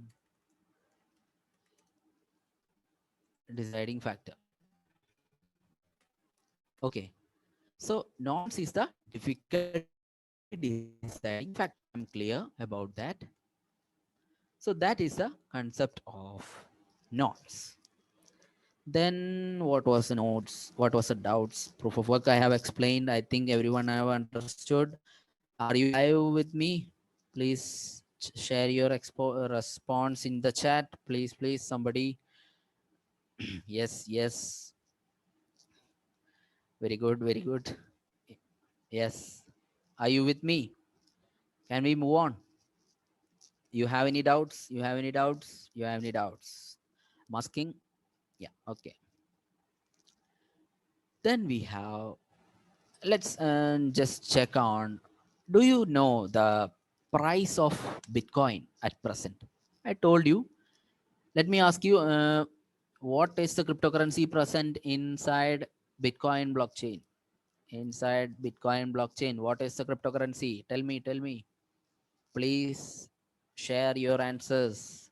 Don't get confused. There is no need of confusion. Bitcoin blockchain have the cryptocurrency Bitcoin. Very good, very good. Okay, so what is the present value of Bitcoin? Do anyone know that? What is the present value? I'm just checking. Let's, if nobody knows, that's not an issue. You are not totally into blockchain field, so that you won't be noting such things. Yeah, exactly. Uh, it is like 18,000 US dollars. If we convert that into, where is India? Indian rupee, it is almost 13 lakhs, not around 7 lakhs. Sorry, Mr. Doctor, it is around 13 lakhs. 7 lakhs was like way back. 7 lakhs was when, in the 28th September. Around 7 lakhs, it was in the month of September. Now it is only December. So if you had 7 lakhs in the, what do you call, in September or lower than that, Bitcoin has gone up to 3 lakhs and all, that investment will increase and it will reach the value. Until now it is currently 13 lakhs 85,000. So that is the price of a Bitcoin. So you can buy Bitcoins from yesterday. I think someone have showed you.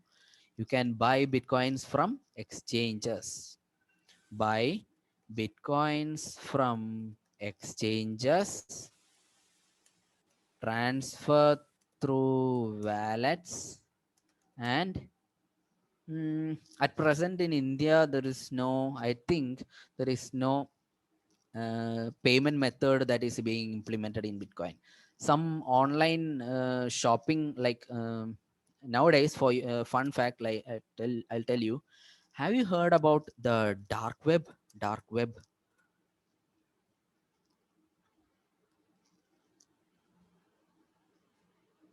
Have you heard about the dark web, or you can call the black market, or the hub, or the illegal things, or some legal things that are to be available, or that are made available by people all around the world, and they, in the previous before Bitcoin, they used to make money transactions. So like a normal, what do you call, account to account money transaction, normal fiat currency. But after Bitcoin or such cryptocurrencies have been implemented or invented, those dark web guys were starting to use Bitcoin as a payment method in such a way that it will have proper record in the blockchain only. Other than that, it is completely secure. Whatever people try to get into blockchain, and it is completely secure, so that they will also get the money and we will also be making a secure transaction. So such transactions that needs high security, and it is completely private. that you make a transaction in blockchain. That's why people are using cryptocurrency. In India, it is not like I don't think some online platforms are taking in Bitcoin as investment. So I don't know more about that. Like it's not used. That's my present knowledge. Okay. So Bitcoin you can use for trading purposes, for trading, for exchange with friends or family as gift, you can say. If I receive a Bitcoin at the moment, I'll be very much obliged. Okay, so that's how the future lies. The future will be readily available to accept payments in terms of cryptocurrency. So that's why the importance of such, even though it's a faculty development program, people need to know this technology, why it is that much important and all. So that's why such technologies need to be reached to the common man. The future is changing, so should we. That's how the cryptocurrency will play an important role in the future transactions and all. Let me clear the doubts. Can you explain other two type also, like this very useful for us to understand? Dr. Rajesh, please, I didn't understand, like can you explain other two type also, like this two type in the sense two other cryptocurrencies you mean? Please respond in the chat. um, I didn't get the question. Like, what type of you mean cryptocurrency, right? So yeah, we were into that. We just missed that point. 1 second. Okay, cryptocurrencies. Okay, so we were discussing images. Okay, so here we have. Let me check. POC. Oh, okay. The consensus, like, okay. So over here where we have the consensus. Okay, stake. It is stake, not state. Please understand. This is stake. So what happens in proof of work? You all understood. But when it comes to proof of stake, that competition is based on how much tokens it is hold. Like, where is our sheet? Where is our sheet? Sheet. 1 second. Okay. So here we discussed proof of work. Similarly, let's go to proof proof of stake. So here what happens is, let's check node 1. In this network, by the starting of the network itself, people will make transactions. Are you with me in this sheet, everyone? Yeah, 7 or more people are in this sheet. I'll again paste the link for better understanding. Join this sheet. Okay, so this is proof of stake. I'm going to explain. What happens in proof of stake is that everyone will have, like, say 10, 10, 13, 16, 5, 4, 6, 7, 4, 3, 2, 1, a number of currencies, like say tokens hold by the network. So are you with me? Please respond. Are you with me? Are you with me? Respond in the chat. Yes. Okay. So tokens hold by the network means, no, not the network, by the nodes. Okay. It is mentioned like 3, 10, 13, 16, 5, or some people have 0 and some people will have 1, or which sheet? Okay. Fifth sheet. Fifth sheet. Okay. So Over here, we have also nonce and all, but over here the difficulty design or the difficulty is managed by or designated to the person who is holding the highest amount of stake. So this is stake. Okay. So difficulty here in blockchain networks implemented by the consensus mechanism of proof of stake, here it is managed by or it is designated to the person who is holding the highest amount of stake, which means here node 3 is having the highest amount, right? Node 3 is having the highest amount. So he will be the validator of a transaction. Only a single amount of transaction will be designated to him. Then after that particular validation, when the other person or say Bob, so we took some name, right? Bob, John, Jacob, Joseph. So if Bob is making $12 transaction to John and same time Jacob is making $3 to Joseph. So those transactions happen simultaneously. Similar to a bank account transaction, I will be sending money right now to send to some other people, and some of you will be also doing the same. So what happens? My transaction will be validated by someone, and your transaction, like say Jacob's transaction, will be verified by some other node.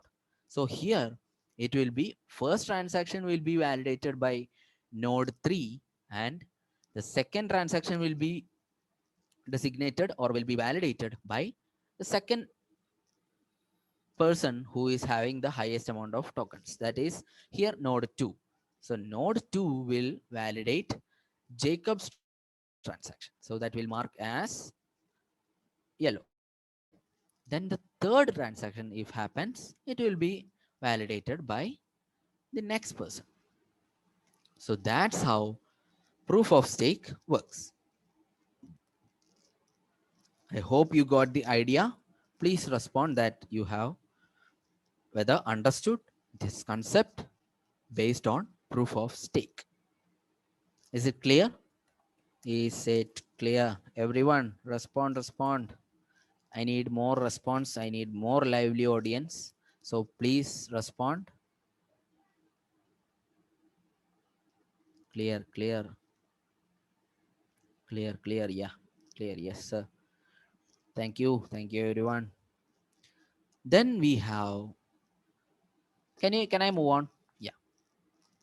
Then I have proof of capacity.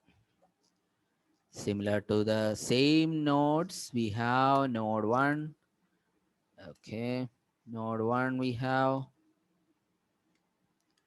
and no, until node 10 we have this have capacity. That means hard disk space you can take. For this is for example, hard disk space which you have in your computer, in your PC. Okay.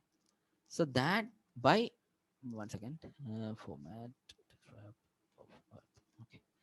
So here in proof of capacity, if node 1 is having 12 GB, say 1 TB, 2 2 TB terabyte, 3 GB, 5 GB, 10 TB.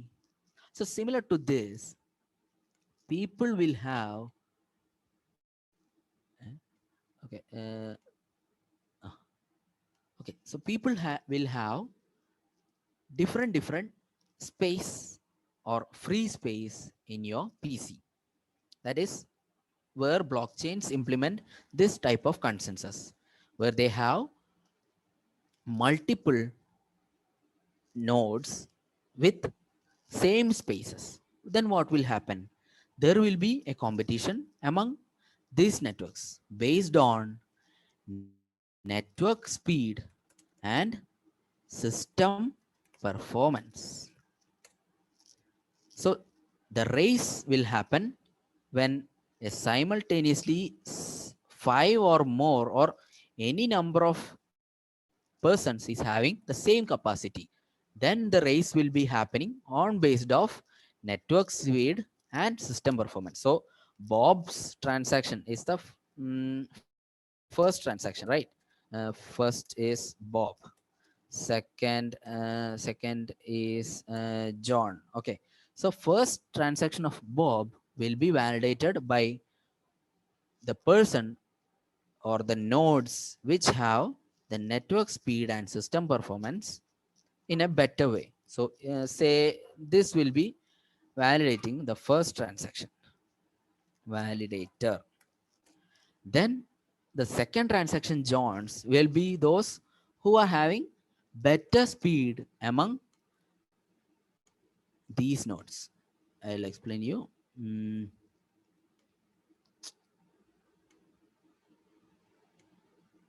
among these nodes.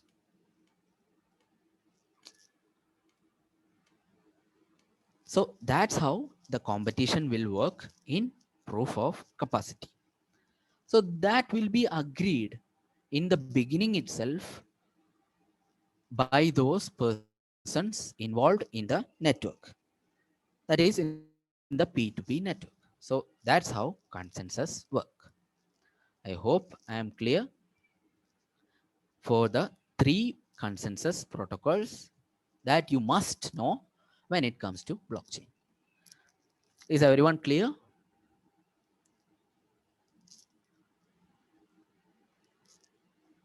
Please respond. Clear? Any doubts? Any doubts? Doubts? I think I should I can wind up this session. In the upcoming session, we will I'll just give you a sneak peek of what we are going to deal with. Okay, we'll be discussing in detail about Ethereum, smart contracts, Ether, gas, accounts, dApps, Ethereum virtual machine, Solidity, and Ethereum clients, Genesis block, wallet, MetaMask, and everything we'll explain with demo also. Okay, so don't worry, stay tuned, be attentive and live like this. I very much appreciate this audience. Thank you, everyone. So I'll end this session right now.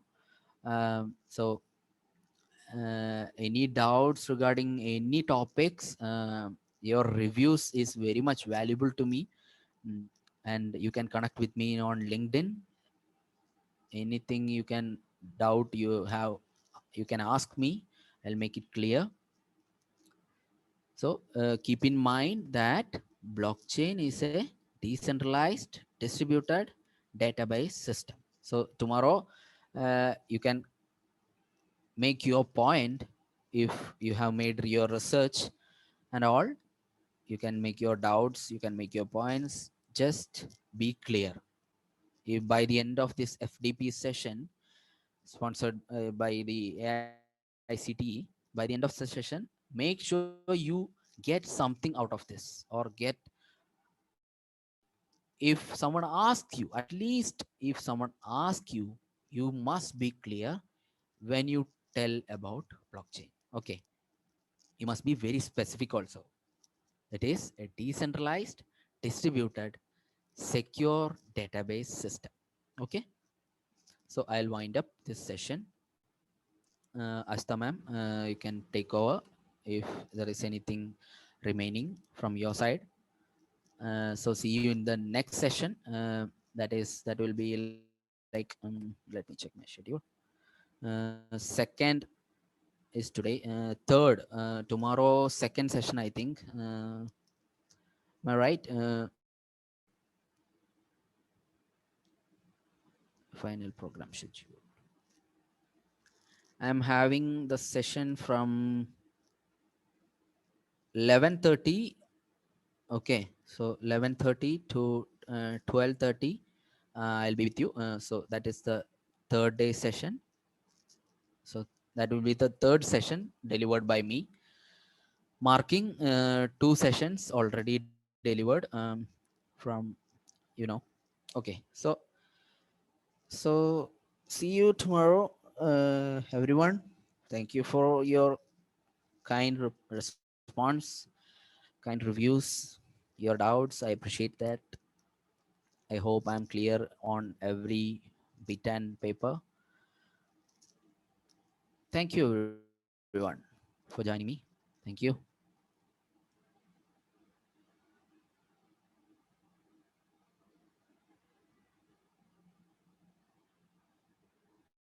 What is this?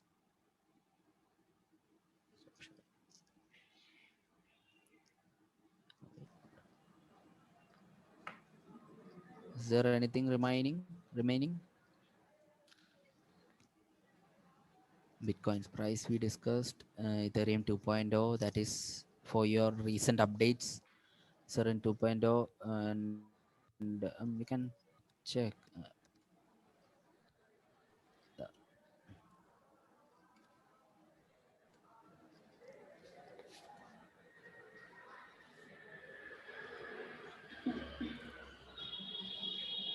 जो बच्चा लंबा था उधर, जो बच्चा लंबा था उधर।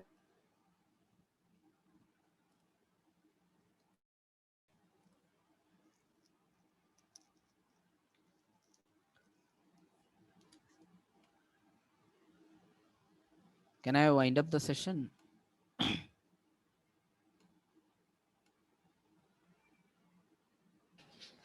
Thank you, sir. Thank you so much. Now the next session is Prashant Sahu, sir.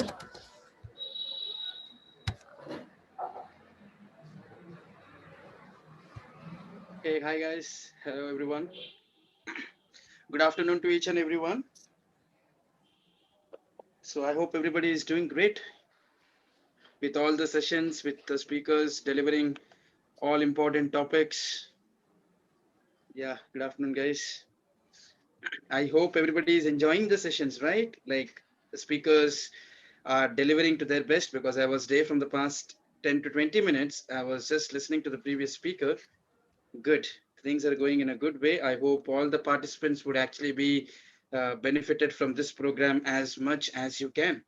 And that's the main agenda of this session, indeed, if I would say. Okay, so I think the previous speaker was already dealing about the what do we call, like the cryptocurrencies, Bitcoin, and everything. So yeah, even I'm also going to cover the same thing, but in a different way. Maybe you may get certain insights from my session, and you will also be going to get to know various things in the form of a future of cryptocurrency, how the future is going to be there, and what is right now happening in the current scenario. So this is what we are going to discuss, and what are the wallets which are available, how we are going to create a wallet, what we can do, and what exactly is the Bitcoin, and what are the various cryptocurrencies. So this is something which we are going to discuss in the today's session. So without wasting much of your time and my time, let us go ahead and try to explore the future of cryptocurrencies, how it is, and how we can actually try to get the maximum out of this. So let me just try to share my screen, and we shall just quickly address all the important points. Okay, so let me just give you a basic sense. Okay, like what is this actually? So, as you know, my way of explaining is first we will deal traditionally, and then we will see that where we are going to fit it. Because any technology, if you want to learn, you should not know the technology to the maximum extent, and if you don't know at the other end way to fit that, then there is no point in learning it. See, the business works in such a way where you create some value to the business. Tomorrow, if I go to the organization and I say that remove all your existing infrastructure and all, I'm going to implement a new thing. Nobody is going to encourage that sort of plans except startup, because startup is something which starts from the scratch. But if you want to do in a reputed big organizations where already everything is set up, in that case, if you go and say remove all your existing infrastructure, whatever you have kept till now for 50 years or maybe for 100 years or 70 years, this is all of trash. Let us start something new right now, nobody is going to believe and nobody is going to give you funding for that. You'll never get an investment for it. So the plan should be in such a way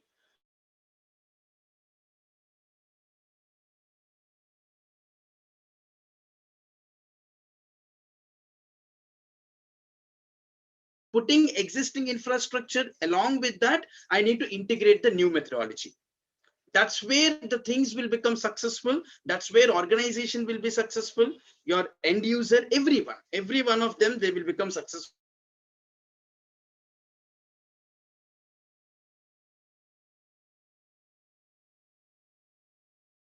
So now let me say you one important thing here.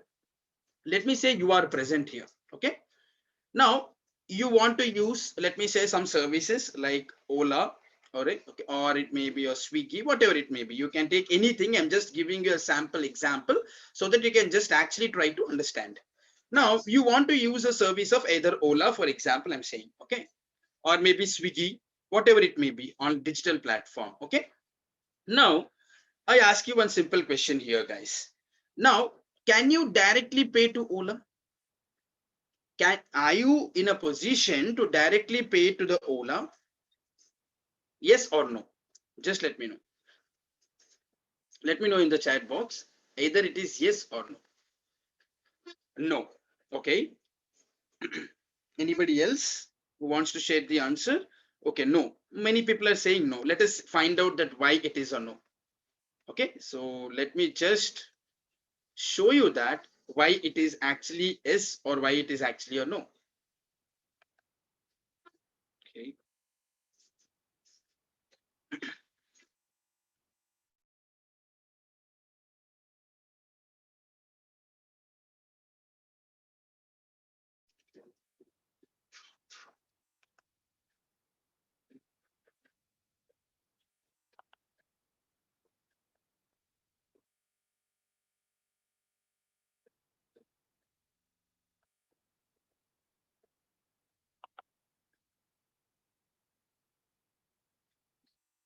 Just give me a minute. I think there is some issue. Let me just rejoin once again, guys. Just give me a minute. I think, yeah. Okay, I'm back. Just, okay. Just let me know when you could share my screen. Yeah, fine. Got it. So, okay, guys. Okay. So now, again, we are back. So we can't pay directly to any of the service provider, guys.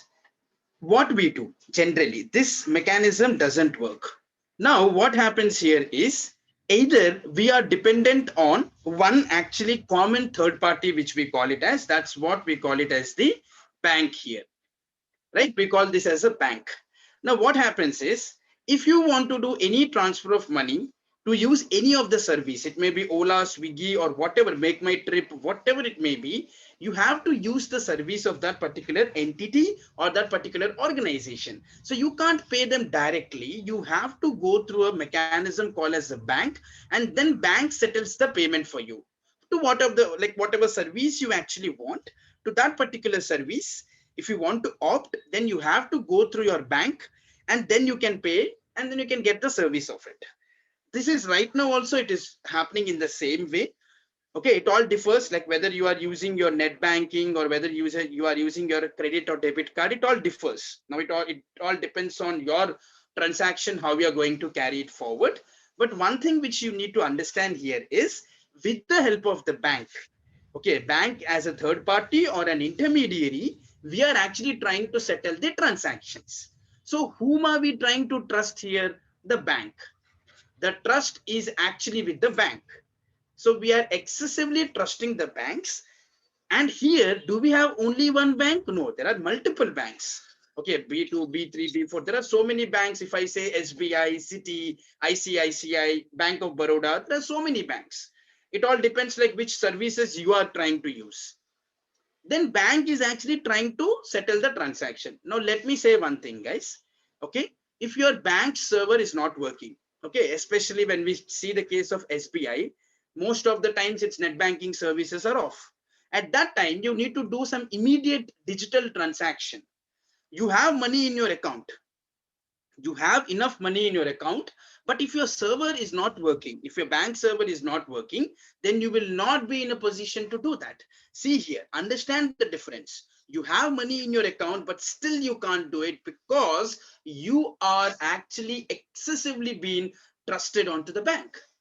The banks are actually controlling us. If you could clearly monitor it, or if you could clearly observe it, you are under the control of bank by putting your money into the bank.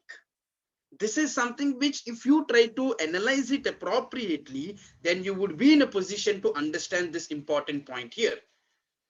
So if I would say, we are excessively been trusting the banks.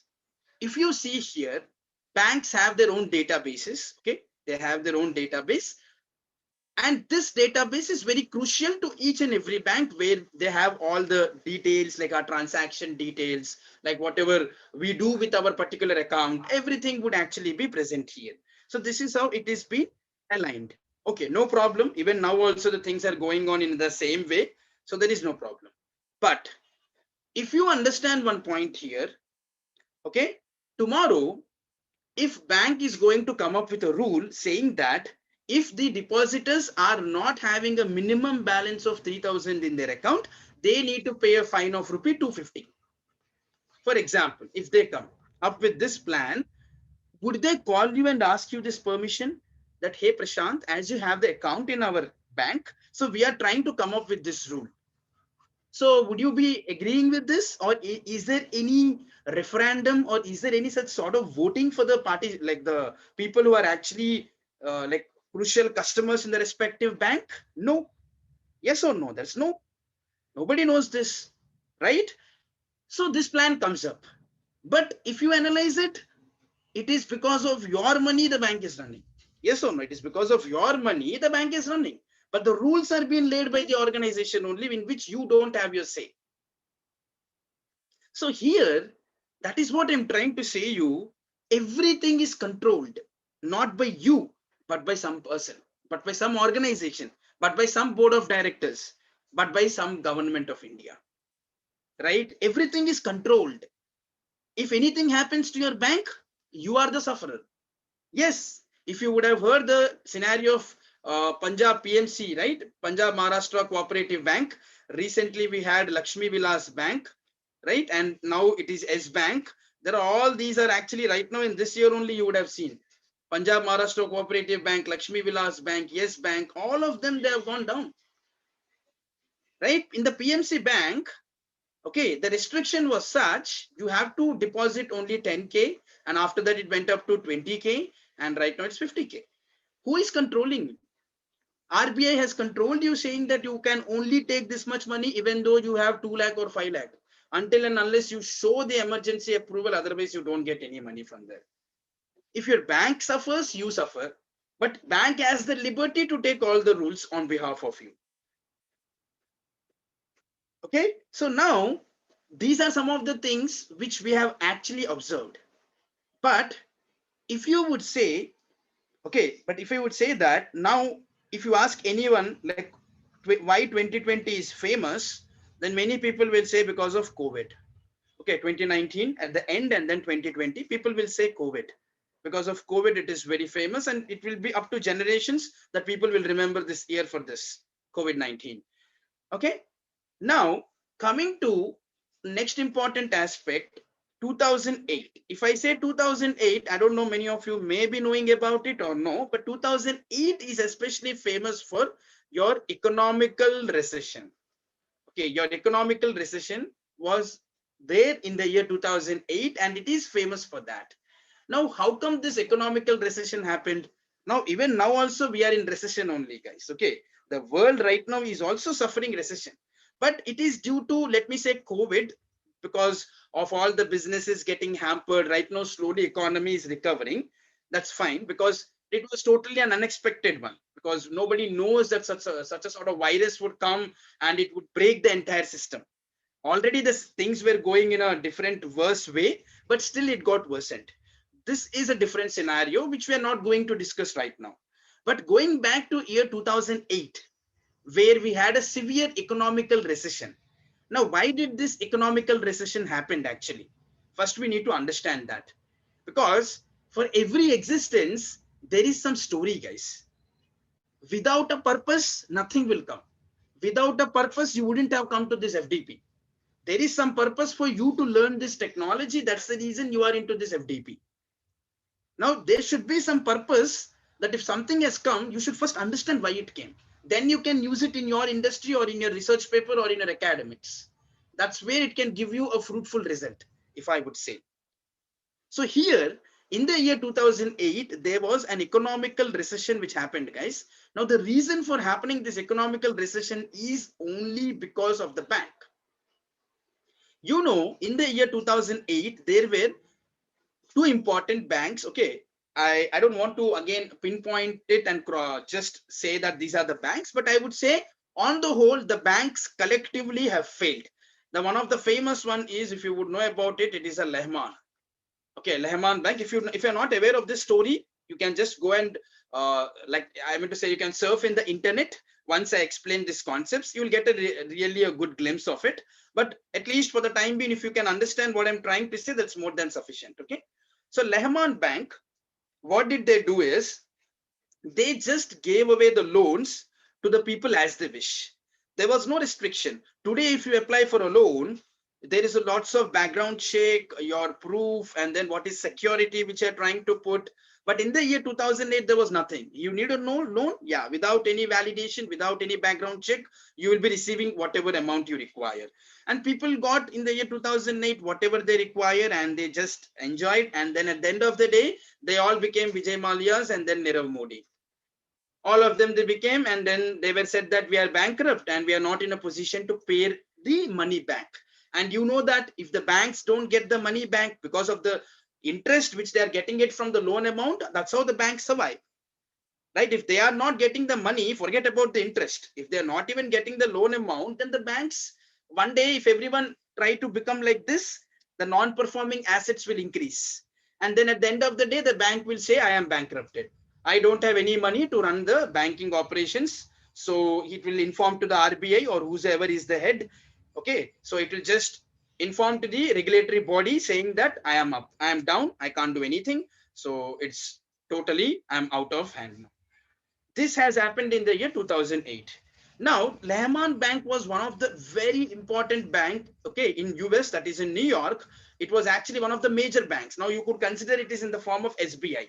Tomorrow, if you see that if SBI is bankrupted, then gone. The entire Indian banking system has gone then. Such is the importance of the banks like SBI and some other banks in India. At that time, Lehman Bank was so important, and this bank said that we are not in a position to provide any more services or any more banking operations. Entire economy got shook up because the money circulates in the market with the help of a bank. If there is no bank, there is no money circulation. Money circulation in the market is very important for the business to run.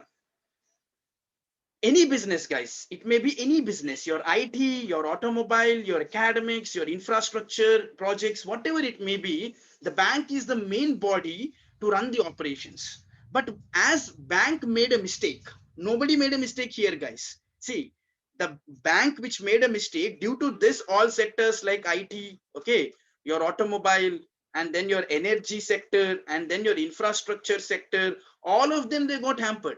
You know, they were nowhere involved here, guys, because bank gave loans to some people and they didn't return it back. It's the bank's problem.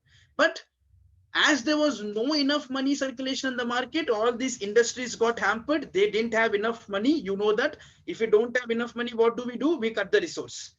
We don't get the projects, right? It is as simple as that. So these industries got hampered and many people lost their jobs, guys. All of them in the circle, they have lost the jobs. And you know, if you were there in 2008 doing any of the jobs, you would have known the impact which has actually occurred due to this bank.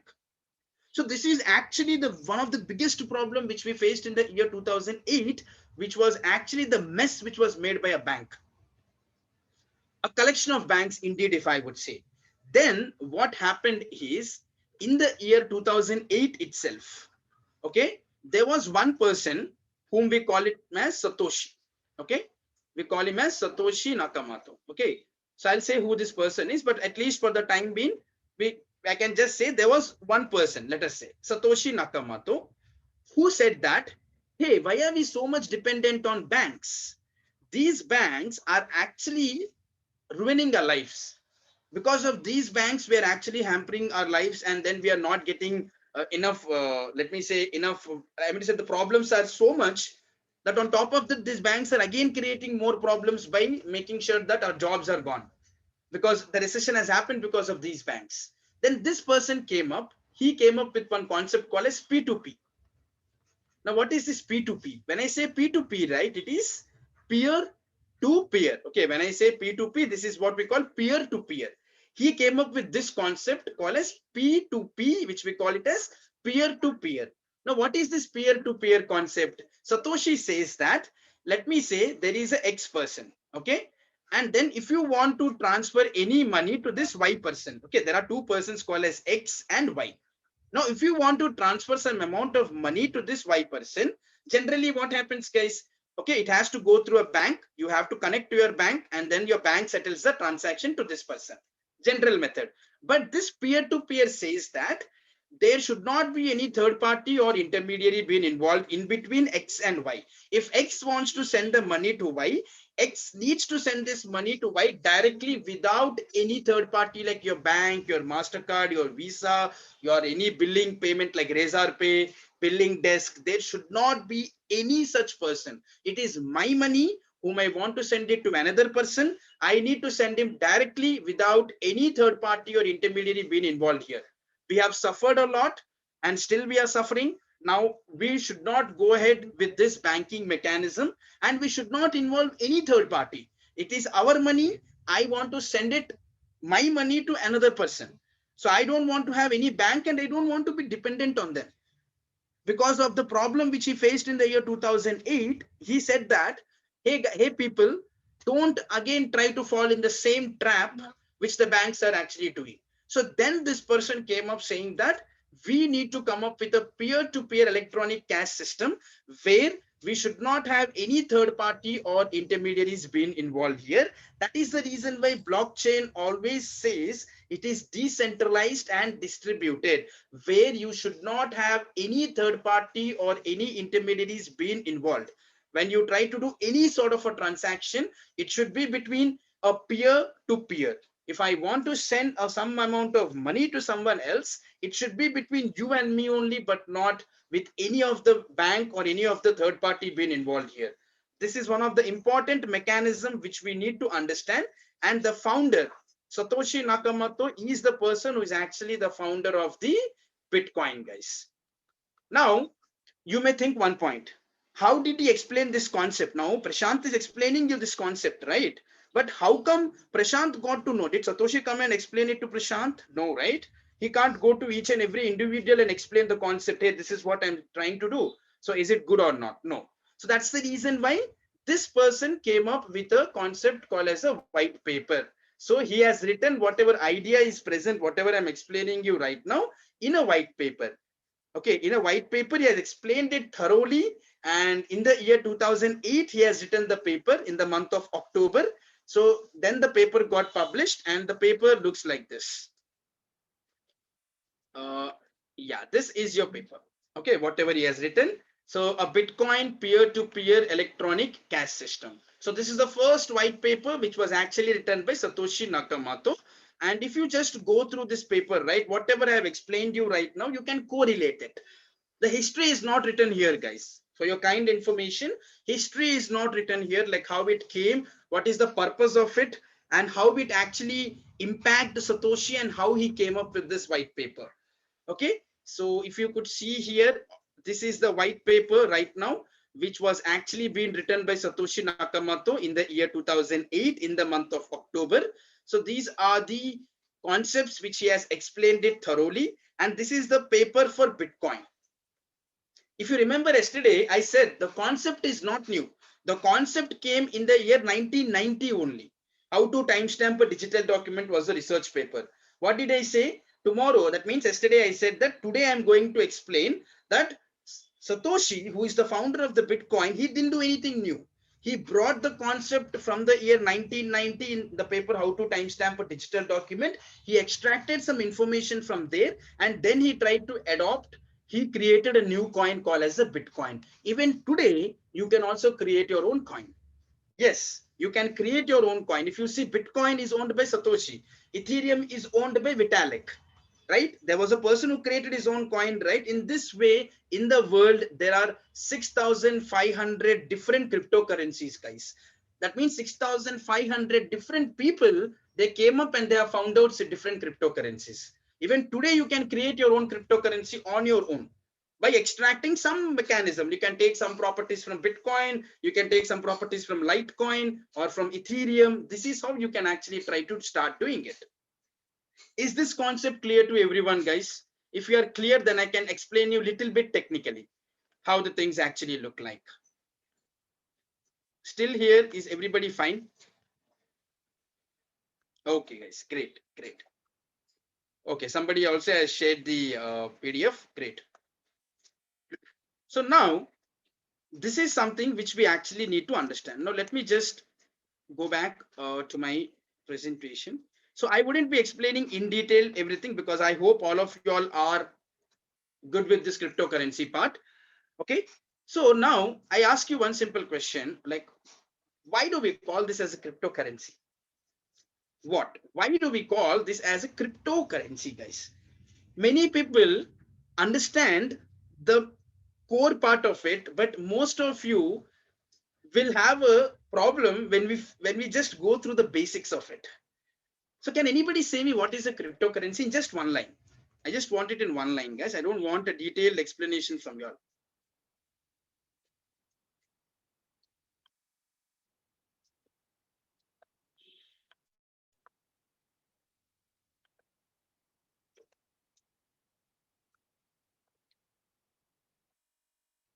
Okay, crypto means it is secret. Okay, changed form of currency, secret currency.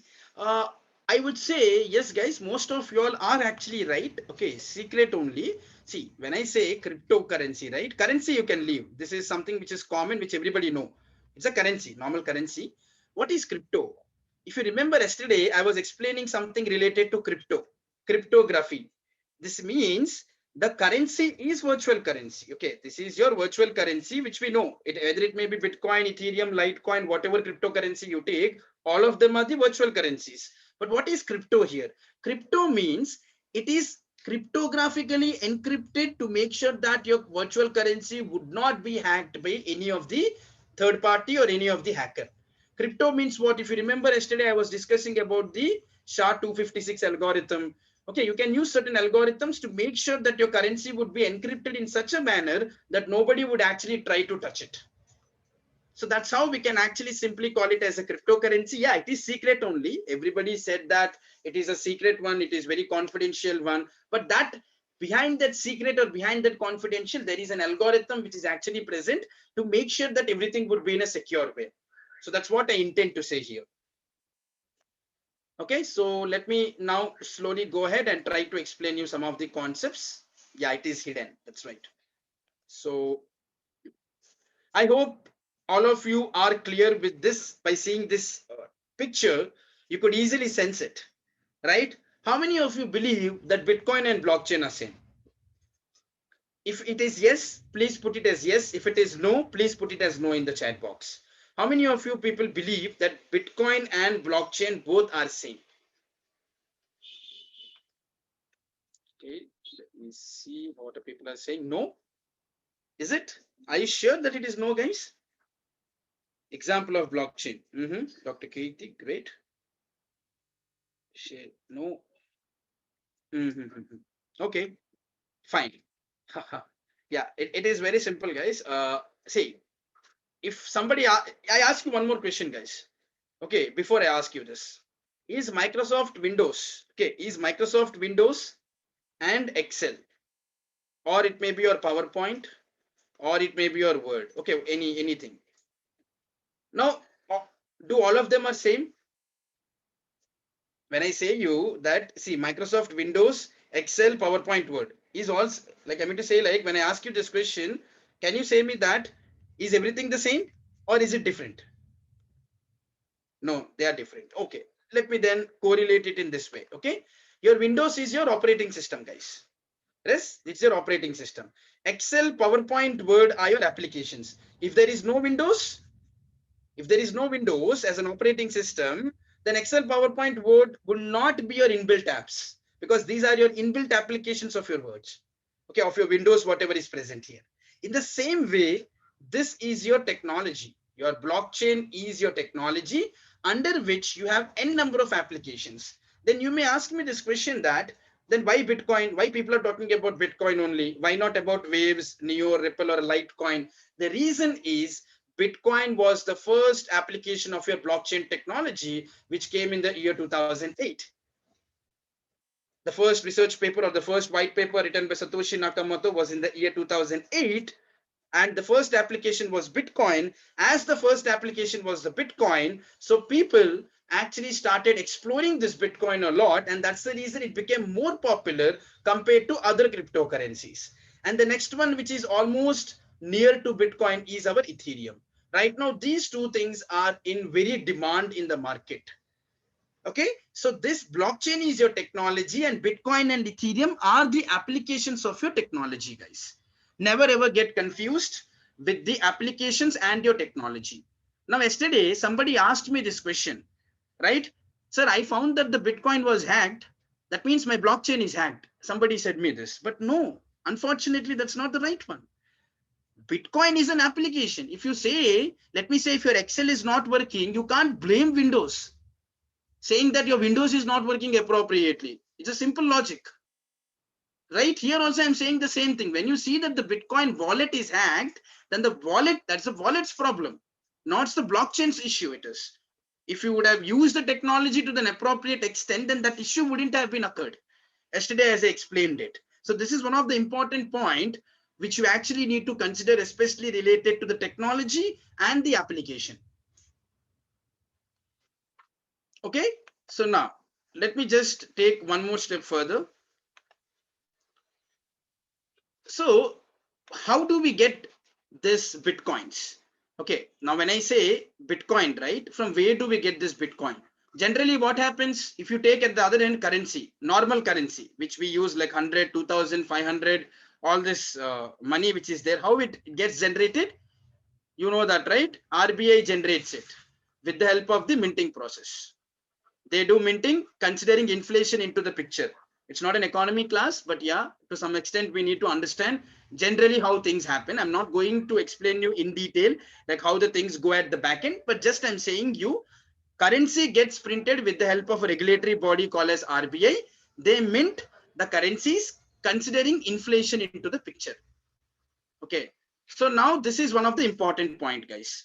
This is how generally the currency happens. But how about Bitcoin? As I explained you, Bitcoin doesn't have any third party or any intermediaries been involved here. There wouldn't be any third party or any intermediaries. So how does then Bitcoin generates? Bitcoin operates only, nobody will be involved here also, no person, no regulatory body. It is totally taken care by your Bitcoin software. Okay, it is totally managed by our Bitcoin software, guys. Your Bitcoin software, which was actually designed by the founder himself, the Satoshi Nakamoto. Satoshi himself has come up with a Bitcoin software where he has written some algorithm. I will explain you what is the algorithm. It is very simple. That algorithm was actually being written by Satoshi himself, and it is imbibed into the Bitcoin software. So this Bitcoin software automatically it runs on its own. Nobody is going to make it run. It automatically runs on its own and it generates the Bitcoin. Now, how do you get that Bitcoin? What is the process for it? Let me make you understand it very clearly, guys. So one thing is clear, Bitcoin is being generated by your Bitcoin software. Now, is there any entity which is looking after this entire Bitcoin platform? Yes, that is Bitcoin organization, which we call it as bitcoin.org. So this Bitcoin organization generally looks after the Bitcoin software and then your Bitcoin, maybe from any such sort of attack or maybe from anybody who wants to steal it away. So it is like to make the functionality very easier, Bitcoin organization takes care of all these activities, like managing your Bitcoin platform and everything. So I hope till here everybody is clear. Now let me show you one small game, and then we can actually try to correlate, guys. Now the game here is, there is a box here, guys. Okay, a small box. Let us assume there is a gold in this box, for example. Okay, and this key is not revealed. I hope that everybody could see the key right now, but assume that this key is not visible to you. Okay, this key is not visible, and all the participants who are present here, okay, we call them as the miners. Okay, let us assume number 1, number 2, 3, 4, and there are 5 miners who want to crack this key. And then the person who is going to crack this key, he is going to get the gold which is present inside the box. This is a simple thing which everybody knows about it. Okay, now what is going to happen here is, let me say you one important point. Now when all these people are actually going to find out this exact key, right? Let me say if the first person, this person has found out the key first, then it is done, right? Because it's as simple as that. The person who is going to crack the key first, he will take away the entire gold. Now next, if you crack it again also, you will not have anything left inside that, because already the person who has done it fast, he cracked the key and he took away all the gold. Then what is the point for you to go and try to do for the second time? So you need to be as fast as possible here. You need to be as fast as possible to crack that key in order to make sure that you're first in the competition when compared to many people. The very first thing is the fastness. I would say that within 1 second, you need to find it out. And it is highly impossible for you to complete within 1 second. If I say 1, it's done. 1 second is completed, right? It's as simple as that. So do you really believe that within 1 second, using a normal human brains, you can actually try to crack that? No, we can't do that. It is as simple as possible. If you are still intelligent enough, you can only crack 1 or 2. But if you crack only 1 or 2 probability, then would you be winner? No. So for this, we need to use some special hardware equipment, guys. You need to use some special hardware equipment in order to be as fast as possible. And what is that hardware equipment? I'll explain you. I'll not make you confuse here everything. I will say you what is that hardware equipment, but what you need to understand here is you need to be as fast as possible in order to crack the key and get the gold out of that box. And it should be within seconds. If you're not faster, then other person can crack within seconds. So in order to have a fair competition, all of us use some special type of hardware equipment in order to make sure that we can find out different possibilities or different probabilities within 1 second, so that we can become a winner. This is the first point. Coming to second point, guys. All of them, they will try using their hardware equipment, which is very faster enough. And among them, there will be only one winner, guys. If you see here, there are 5 people and the 4th person was actually the winner. If you see this number, whatever he cracked matches with the number which is at the box. So now this person will get the chance to grab whatever which is at the box.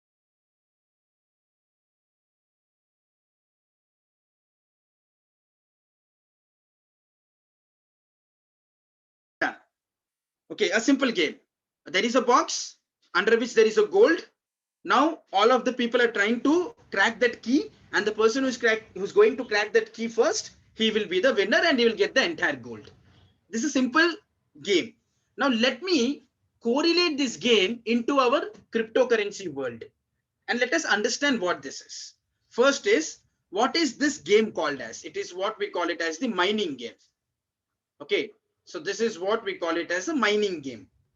Okay, so in this mining game, what is the first thing which is happening to you? You need to crack this puzzle. Okay, now in which world we are? Yeah, we are in the cryptography world. So this is what we call it as the cryptography puzzle. Who creates this puzzle for you? This cryptography puzzle, which is being given, right? Who creates it for you? This is being created by the Bitcoin software, not by anybody else. And in the previous lecture, I was listening. Okay, there was one word called as a nonce. What is this nonce? Nonce means, the full form of nonce is number used once. Nonce full form is number used once, and this is your nonce.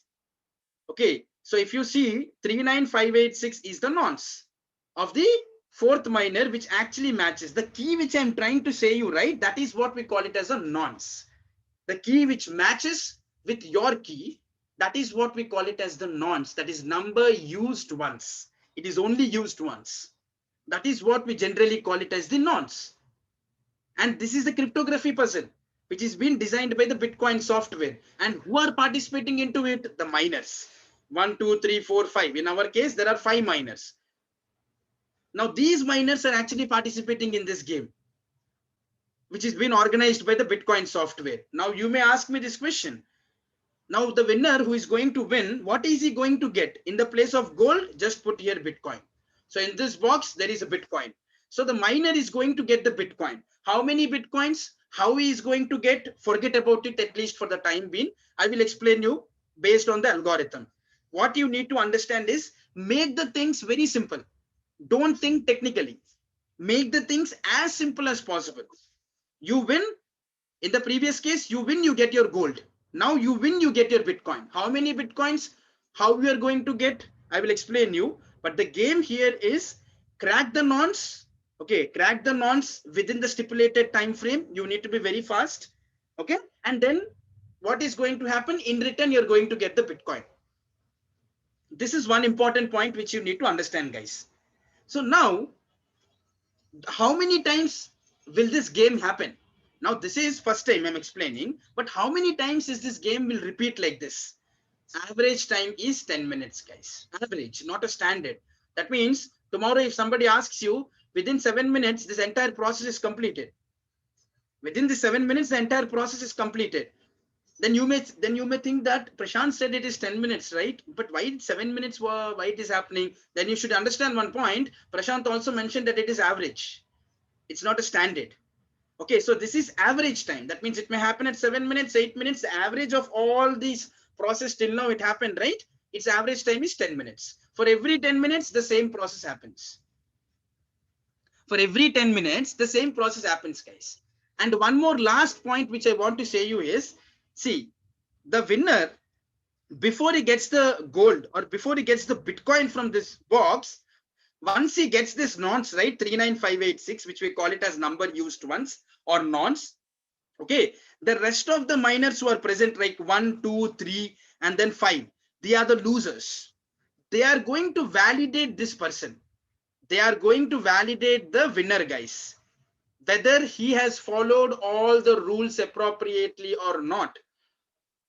They are going to validate him, and among them, if 51% of the people give approval saying that yes, this fourth miner has done everything appropriately, then he will be given a chance to get the gold from this locker or from the software, if I would say.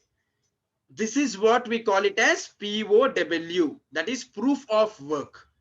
Proof of work is nothing but whatsoever which is going to happen. Let me say if this miner has won, the rest of the miners are going to validate this miner, saying that whether he has followed all the rules appropriately or not. And among them, if 51% of the people give approval, saying that yes, this fourth miner has done everything appropriately, then he will be eligible to take that Bitcoin out from that particular software, Bitcoin software. This is what we call it as proof of work. Whatever work you have done, it has to be validated, and 51% of the people need to give approval saying that you have done appropriately. Then only you will be eligible to take that Bitcoin from that locker. Otherwise, you will not be eligible to take it.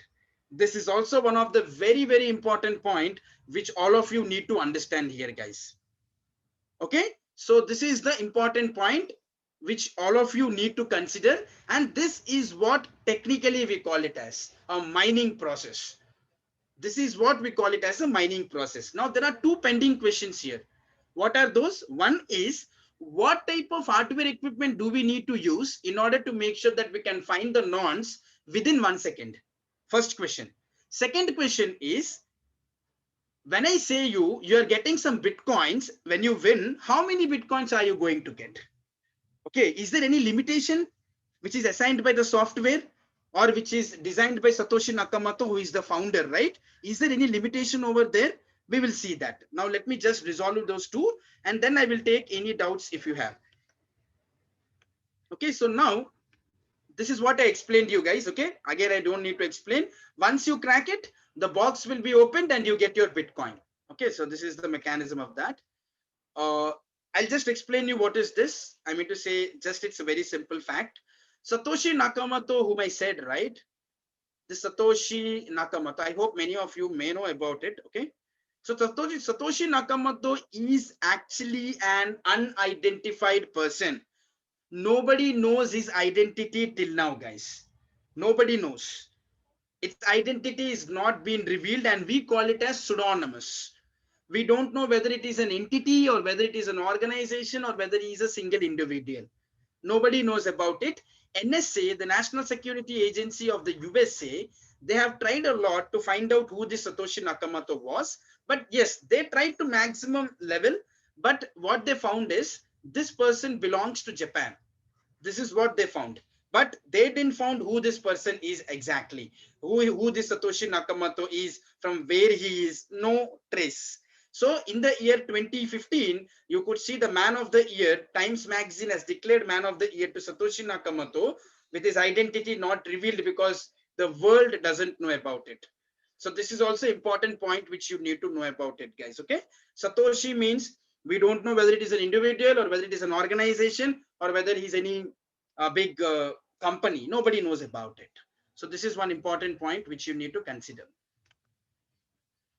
Okay, so let me go with the, yeah, this is very, very important, guys.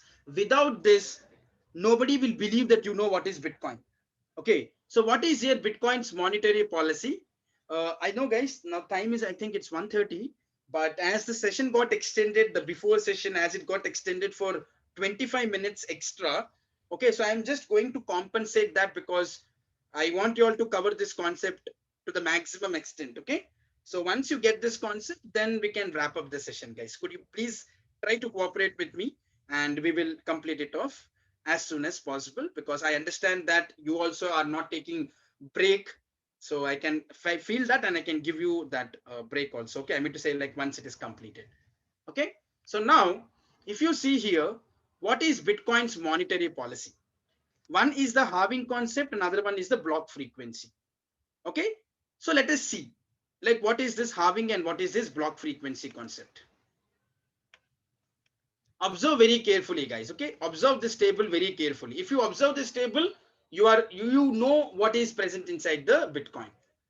This is an algorithm. Generally, if I say this is an algorithm which is not designed either by you or either by me, it is designed by the founder himself, who is Satoshi.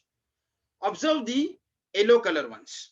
Okay, in the year 2009, the first block was created. Okay, that is Genesis block, if I would say. At that time, okay, at that time, the people who used to play the mining game, the people who used to find out the nonce, they used to get 50 Bitcoins. What is BTC? It is the denomination. Like how we have rupee, right? Like this, the denomination. In the same way, BTC is the denomination of the Bitcoin, guys. Now, in the year 2009, they got 50 Bitcoins when they win the particular nonce. The person who won the first, that particular key, right? He used to get 50 Bitcoins in the year 2009. So now it is in the year 2012, after 4 years, observe the gap here. After 4 years, it changed to half. Okay, 50, it became to 25. Okay, now in the year 2012 to 2016, the people who were doing the same mining game, right? They used to get 25 Bitcoins as a reward from the locker or from the Bitcoin software, if I would say. Okay, so here again, after again 4 years, this mechanism is happening, that is half. Now, in the year 2016, okay, it started again becoming 12.50, till where, if you see the same logic, it should be up to 4 years, that is up to 2020, it would have been 12.50, and from 2020 May, it became 6.25, guys. Now, how long it is going to stay? Till 2024.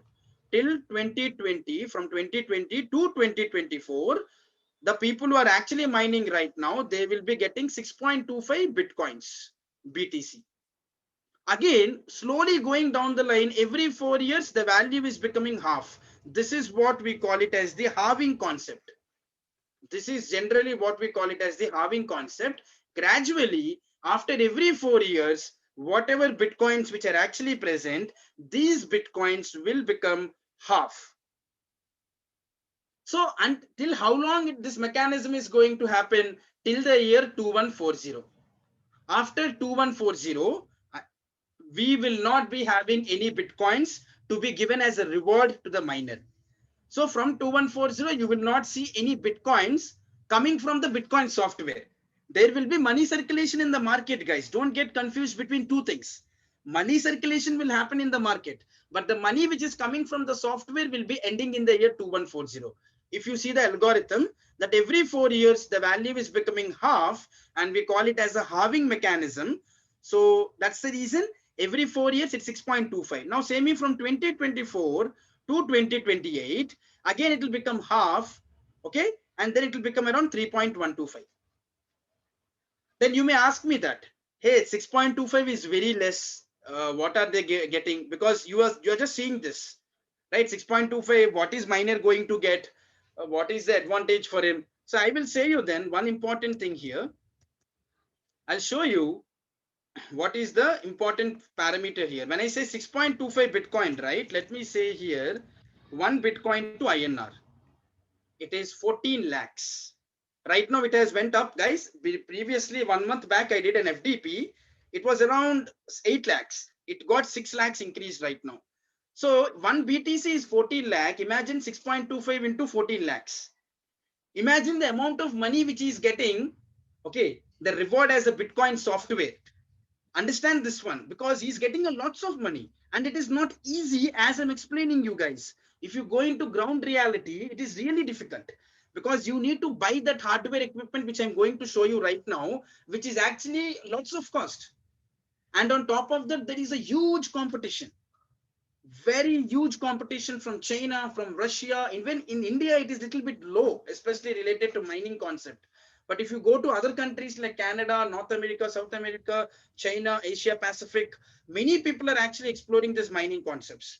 There's a huge competition. That's the reason why you are getting enough money also. So if I just show you here in this case, so you are getting 6.25 Bitcoins currently. So what is the logic here, guys? The logic in this case, what you need to understand is every 4 years, okay, for every 4 years, the value will become half. And in the year 2140, your Bitcoins will be totally exhausted. It will be totally exhausted, and then you will have only money in the market, but not from your software. From your software, you will not get any money after the year 2140. And every 4 years, the value will become half, which is being rewarded to the Bitcoin miner from the Bitcoin software by finding out the correct nonce. These are the important points which you need to consider, guys, here.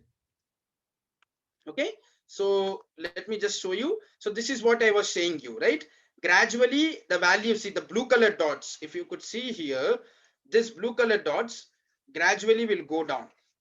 Okay, ultimately at one point it will become zero, and there will be no reward, and it will be in the year 2140. Then how many Bitcoins are present in the Bitcoin software? 21 million Bitcoins are in circulation. Okay, 21 million Bitcoins are actually present inside the software, and these 21 million Bitcoins will end in the year 2140. And how these 21 million Bitcoins are being circulated into the market? Based on the halving mechanism. That is what? Every 4 years, the value will be half. This is the algorithm which is designed by the founder, that is Satoshi. That's how the 21 million Bitcoins will be spread out in the market by the year 2140. This is the simple logic. Without this logic, if you say that you know Bitcoin, nobody is going to believe you. Nobody is going to understand what you're trying to say. This is the major thing of the Bitcoin policy. This is the Bitcoin's important core monetary policy, if I would say. Okay, so I hope many of you have actually tried to understand this concept. The people who have doubts, I will take it up, guys. Let me first complete out the concepts, so that the people who are clear with these concepts, right, they can end the meeting, and the rest of the people who are present, I will take your doubts. So let me complete off the concepts clearly. Then at the last stage, I will take all your doubts and I will clarify it if you have any. Okay, that's the reason I'm not seeing a chat box. So I don't know what you all are trying to put, but at the end, definitely I'm going to check it out. This is the average block time, guys. Okay, as I explained you, right? The average block time for Bitcoin is 10 minutes. That means, let me say if there are many blocks like this. Now, average time for the next block to fall into the blockchain is 10 minutes. If it is a Bitcoin blockchain. If it is Ethereum blockchain, then it is 15 seconds. It takes 15 seconds for the every block to fall into the blockchain. Ripple and Litecoin, it is not required right now. These are not so popular, but yes, if you want just as a factual data, you can just have this 3.5 seconds and then 2.5 minutes. But these two are very important. Okay, that is your 10 minutes part and then the 15 seconds part. Bitcoin takes average time every 10 minutes for the block to fall into the blockchain, and Ethereum takes average time as 15 seconds for the block to fall into the blockchain. Okay, so this is one of the important property related to the block frequency, guys. So these are the hardware equipments, guys, which I was actually trying to talk to you. So if you see here, CPU was used, not now. It was used in the year 2010, because at that time nobody knows what was Bitcoin and there was no such competition. Bitcoin was very normal, nobody knows about it. People used to do mining from your CPU, the one which you're using current laptop and desktop, right? With that they used to do mining in the year 2010 with a normal central processing unit. They used to do mining and they used to get 50 Bitcoins. And at that time, one more important point is Bitcoin was also not so popular. Today the value is 14 lakh, but at that time it was around let me say like 10 rupee or 5 rupee, something like that. It is very, very minimal. But right now, those people who have done at that time, and if still they are storing that money, they are actually right now earning crores. 50 into 14 lakhs, just count it. You can get mesmerized with the value, if I would say. Okay, so right now it is not working. Right now, if you use CPU, you will never win in your lifetime. Forget about CPUs right now, because the competition is so stiff that you can't use CPU these days. Now, coming to GPU and ASIC. Now, GPU is graphical processing unit, which you use it for Ethereum. This is especially used for Ethereum, and your application specific integrated circuit is actually used for the Bitcoin. Now, in the market, many people do some false marketing, guys. Now, the false marketing here is many people say you, okay, whatever GPU which is present here, right, graphical processing unit, it is actually used for Ethereum mining. Okay, but in the market, they make you believe that GPU is used for both Ethereum and Bitcoin, which is actually a wrong marketing. You can never win Bitcoin mining using the GPU. GPU is especially designed for Ethereum only. It is not designed for Bitcoin. In the same way, ASIC is designed for only Bitcoin. It is not designed for Ethereum. So always remember in your mind, if you are doing Bitcoin mining, you should always use application specific integrated circuit to win that nonce within 1 second. Within that 1 second, if you want to win, if you want to be very faster when compared to other persons, then your ASIC should be there. Then you may have one question in your mind. Then you may ask me, Prashant, that if you have ASIC and if I have ASIC, then both of us are using ASIC, then who is going to be the winner? Then I will say you that I will use 2 ASIC, you are using 1 ASIC. Whose speed will be more, yours or mine? Mine. So as you increase your ASICs, your computation speed will increase, and then you will be at the higher edge to win the mining. So that's how people set up a very big mining fields in order to make sure that they can win when compared to other miners. That's how you can increase your efficiency by adding more equipments into the picture. Okay, so this is the speciality of using the hardware equipment so that you can win this nonce faster. Once you win this nonce faster, right, then you will be in a position to get that Bitcoin, whatever Bitcoin which is present. That is right now it is 6.25 Bitcoin as a reward if you win. If you don't win, you will not get anything. Okay, which happens for every 10 minutes. Okay, so if I just go down the line, see here, guys, the false marketing. I'll show you. See, this is from eBay. See, it's saying that cryptocurrency GPU mining. This is fine. They are going to give you 3 parts here, 1, 2 and 3. Totally there are 3, fine. And it is 1080, the configuration. It is saying that Ethereum, Zcash, Bitcoin and extras, which is actually false marketing. It is only meant for Ethereum. The people who doesn't know, you go and try to buy it off and you try to apply it for everything, and the efficiency will decrease and you will not even get Ethereum also. So this is one of the important point which you need to understand. And if you see here, the cost of it, let us say it is approximately $6,000, which you can convert it into our 75 approximately. I'm saying it's again around 73. Okay, so you can calculate and you can get the value for buying how many? 3 pieces. 3 pieces of GPU mining rigs. As you increase, your efficiency will be high and you will be having a higher chance to win the mining. So if you win the mining, you will get the reward. That's how it generally works. Okay, so I will just show you now some wallets and then we can wrap it up for today's session, guys. Okay, so I will show you some wallets actually. Okay, first of all, many people who doesn't have idea related to Bitcoins are actually being accepted in India. Bitcoins are actually accepted in India. Recently, you would have heard about some important information. Let me show you this. In the year 2016, okay, Indian government, or if I would say the finance department of Indian government, has banned the cryptocurrency transactions. I hope everybody would have known about it. But again, in the year maybe on 2019 to 2020 recently, Supreme Court has overruled this decision, saying that you can actually use cryptocurrencies right now. So you can use ZepPay. Okay, there is a wallet which we actually call as a ZepPay. So you can use ZepPay, which handles all our cryptocurrency transactions like your Bitcoin and Ethereum. You can actually try to use this wallet in order to make sure that if you want to do any transactions or any such trading sort of a thing, then you can easily use this ZepPay wallet, where you can actually do some good amount of transactions related to Bitcoin. This is first way. Okay, now let me actually show you another important thing. Okay, you can actually buy your Amazon gift cards with Bitcoin, guys. If you have Bitcoin, you can buy your Amazon gift cards with the Bitcoin. So if I select our country, like that is India, so then here, if you could see, if you want to buy 500 rupee worth of Bitcoin, then if you have these many Bitcoins, you can directly submit the Bitcoins and then you can purchase it. So now Amazon is giving you the chance to purchase its gift cards with the help of Bitcoin. Now understand the importance of the Bitcoin, how it has revamped. In India also, you can actually try to implement and you can buy it. So this is something which you need to understand, guys. Okay, again, 1,000 rupee, 2,500, 5,000, how many amounts of Bitcoins you have, you can actually try to purchase based on those many gift cards, if you don't want to convert it into currency. This is one way. Okay, next one. If you see here, okay, this is generally, we call it as the coinmarketcap.com. Coinmarketcap.com, guys. See, right now in the world, how many cryptocurrencies are present?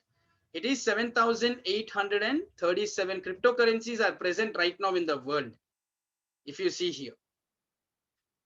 Okay, so let me just arrange this table to you. See here, this is a coinmarketcap.com. Now, if I just go to cryptocurrencies and if I just click on coins, okay, so if I just click on the coins, so here, guys, these are the coins, but it will not show you all the coins. 7,800 coins, showing them is definitely impossible. Okay, so if you see here, it shows you the top 100 cryptocurrencies. You can see all the cryptocurrencies, how it behaves. Right now, the price of it, and from the past 24 hours, there is a decline of 1.16%. And from the past 7 days, if you see the analysis, it has a growth of 0.9%. What is its market cap and how it is actually behaving, the graph of it, you can see all the coins. The leading is Bitcoin right now. See, Bitcoin, Ethereum, Litecoin, Bitcoin Cash, all of them are present here, guys. You can just go and try to find out all the details from the coinmarketcap.com, if you could see. And if you want to know the details, never fall to the false marketing, guys. This is very important point which I want to say you. Don't believe the persons who say you that they're going to double your money. there is no such concept as doubling of cryptocurrencies. No, it will never happen. Never ever believe to any person who says that, who is going to double your cryptocurrency and is going to give you. If he is having that such a potentiality, he will do it for himself. He will not ask you, and he is not going to give you a funding to double the cryptocurrency. Simple logic. Many of my colleagues, many of my friends, they call me, they say me that, hey Prashant, do I need to give to any of my trading party who say that they want to double my money and they give? I say that there is a halving concept, but there is no doubling concept in the Bitcoin. Maybe Satoshi, if Satoshi would have been there, Satoshi would also have been shocked listening all these scams which are happening right now. There is no concept of doubling. Any time, if you want to trust an organization, come to coinmarketcap.com. Okay. So what you do is go to that coin. Let me say if it is Bitcoin, right? Let me click on Bitcoin. For example, I'm saying if I click on Bitcoin, it gives you the website details. Okay, it gives you all the details here. Maximum supply, if you remember, I was saying 21 million Bitcoins is the maximum supply. Till now, 18 million Bitcoins have already been circulated. Till 2021, how many Bitcoins are still present? 3 million Bitcoins will be circulated till 2021. And if you want to refer the Bitcoin website here, there is a website towards the left-hand side that is below the rank 1. Click on this website button. You will be redirected to your Bitcoin website. This is your Bitcoin website. Okay, so this is how actually your Bitcoin website looks like. Anything if you want to refer, right? Go to the coinmarketcap.com. If it is Bitcoin, you're going into Bitcoin. If it is Ethereum, click on the Ethereum button and go into it. If you want to explore, if you want to study, or if you want to know anything related to that particular coin, you can go click on the website here and study genuine content, not something which is said by somebody else. See here, you can go and find out what are the recent changes they have done, what is the developers doing, how they are building it, about Ethereum, what is an enterprise part, everything we can go through it. It will give you an entire analysis like what is exactly happening here. So this is your coinmarketcap.com, guys, which you can actually use for the trading purpose to see how the coins are behaving, which is leading, how to go into their general website, and then how to find out the precise details. Okay, and the last concept for today is, if you want to do trading in India, I'm saying about in India, not abroad. This is a local bitcoin.com. Okay, if you want to do in India, now how I will say, you see.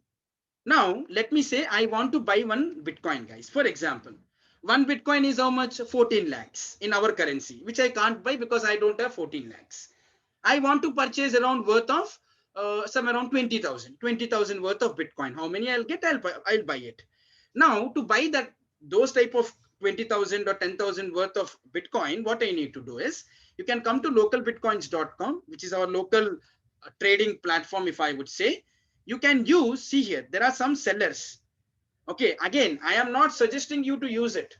I'm just giving this as a reference so that you can actually try to implement it whenever you require it. Now I want to buy, guys. See here. What is my range? 10,000. Now, is it following in the range? See, this seller will accept the limit from 59,000 to 60,000. So I can't buy from him. I can buy from this person. Now let me click on this buy button. So if I click on this buy button, see here. Right now the Bitcoin value this is, okay, and he's saying that he's going to allow you the payment method as bank transfer, and the limit is this, and you will get your Bitcoin credited within 1 hour 30 minutes, and he has kept all the rules and regulations about the trading, what are its rules. Now what I'm going to do, I want to put 10,000 here. So for 10,000 rupee, I'm going to get 0.00067 whatever Bitcoin it is, and then you need to sign up, pay him the amount. You will be getting the Bitcoins within 1 hour 30 minutes is the payment time. Okay, so the Bitcoin will be created into your account. Tomorrow, when you want to sell your Bitcoin, okay, see, this is your buy Bitcoins at the top. Now when I want to sell the Bitcoins, you can just click on the sell Bitcoins button here. How much worth of Bitcoin do you have? 10,000, right? Let us see. Now you can't sell to this person because his range itself is 1 lakh. Now here, this person is there. Let me click on the sell button here. And if I click on the sell button, I want to sell 10,000 worth of Bitcoins. Okay, so if I just put it here, so you will be giving this many Bitcoins. Okay, you will be giving these many Bitcoins to this person. okay, who is actually going to take, and then in return, they are going to pay what is the worth of that particular coin. So you will be getting 10,000 rupee in return. Whenever there is a demand, you can sell it off, and then you will be getting money in terms of currency in our INR. You may ask me, why do I need to prefer localbitcoins.com to get rid of taxes? Simple. If you go to a global platform, you will have your forex market coming into the picture. Foreign exchange reserves, if you know about it, or if not, you can just go through that. Whenever you do a transaction at a global level, right, there will be a forex market observing you when you try to convert it into your local currency. In order to get rid of those currency charges and everything, it's better that you can use some localbitcoins.com and you can do trading in India only. So these are all other content which I've shared with you all guys. Any doubts, any repetition which you require, any problems, I am open to take everything right now. So I am done with the session. If you have any doubts, any issues, any repetition which you require, any information, you can just put it in the chat box. I will resolve all the things and then we can wrap it up entirely. Let me just start observing it. Okay, first of all, Shweta, does this require any demat account? No, Shweta, you don't require any demat because this is not a share market. Okay, this is not a share market where you do all these stocks and all. That is again a different one. Here, one thing, understand, Shweta, Krishna, Satyabama, all of the people are saying me this, right? Understand one thing, guys. This is not regulated by any banks.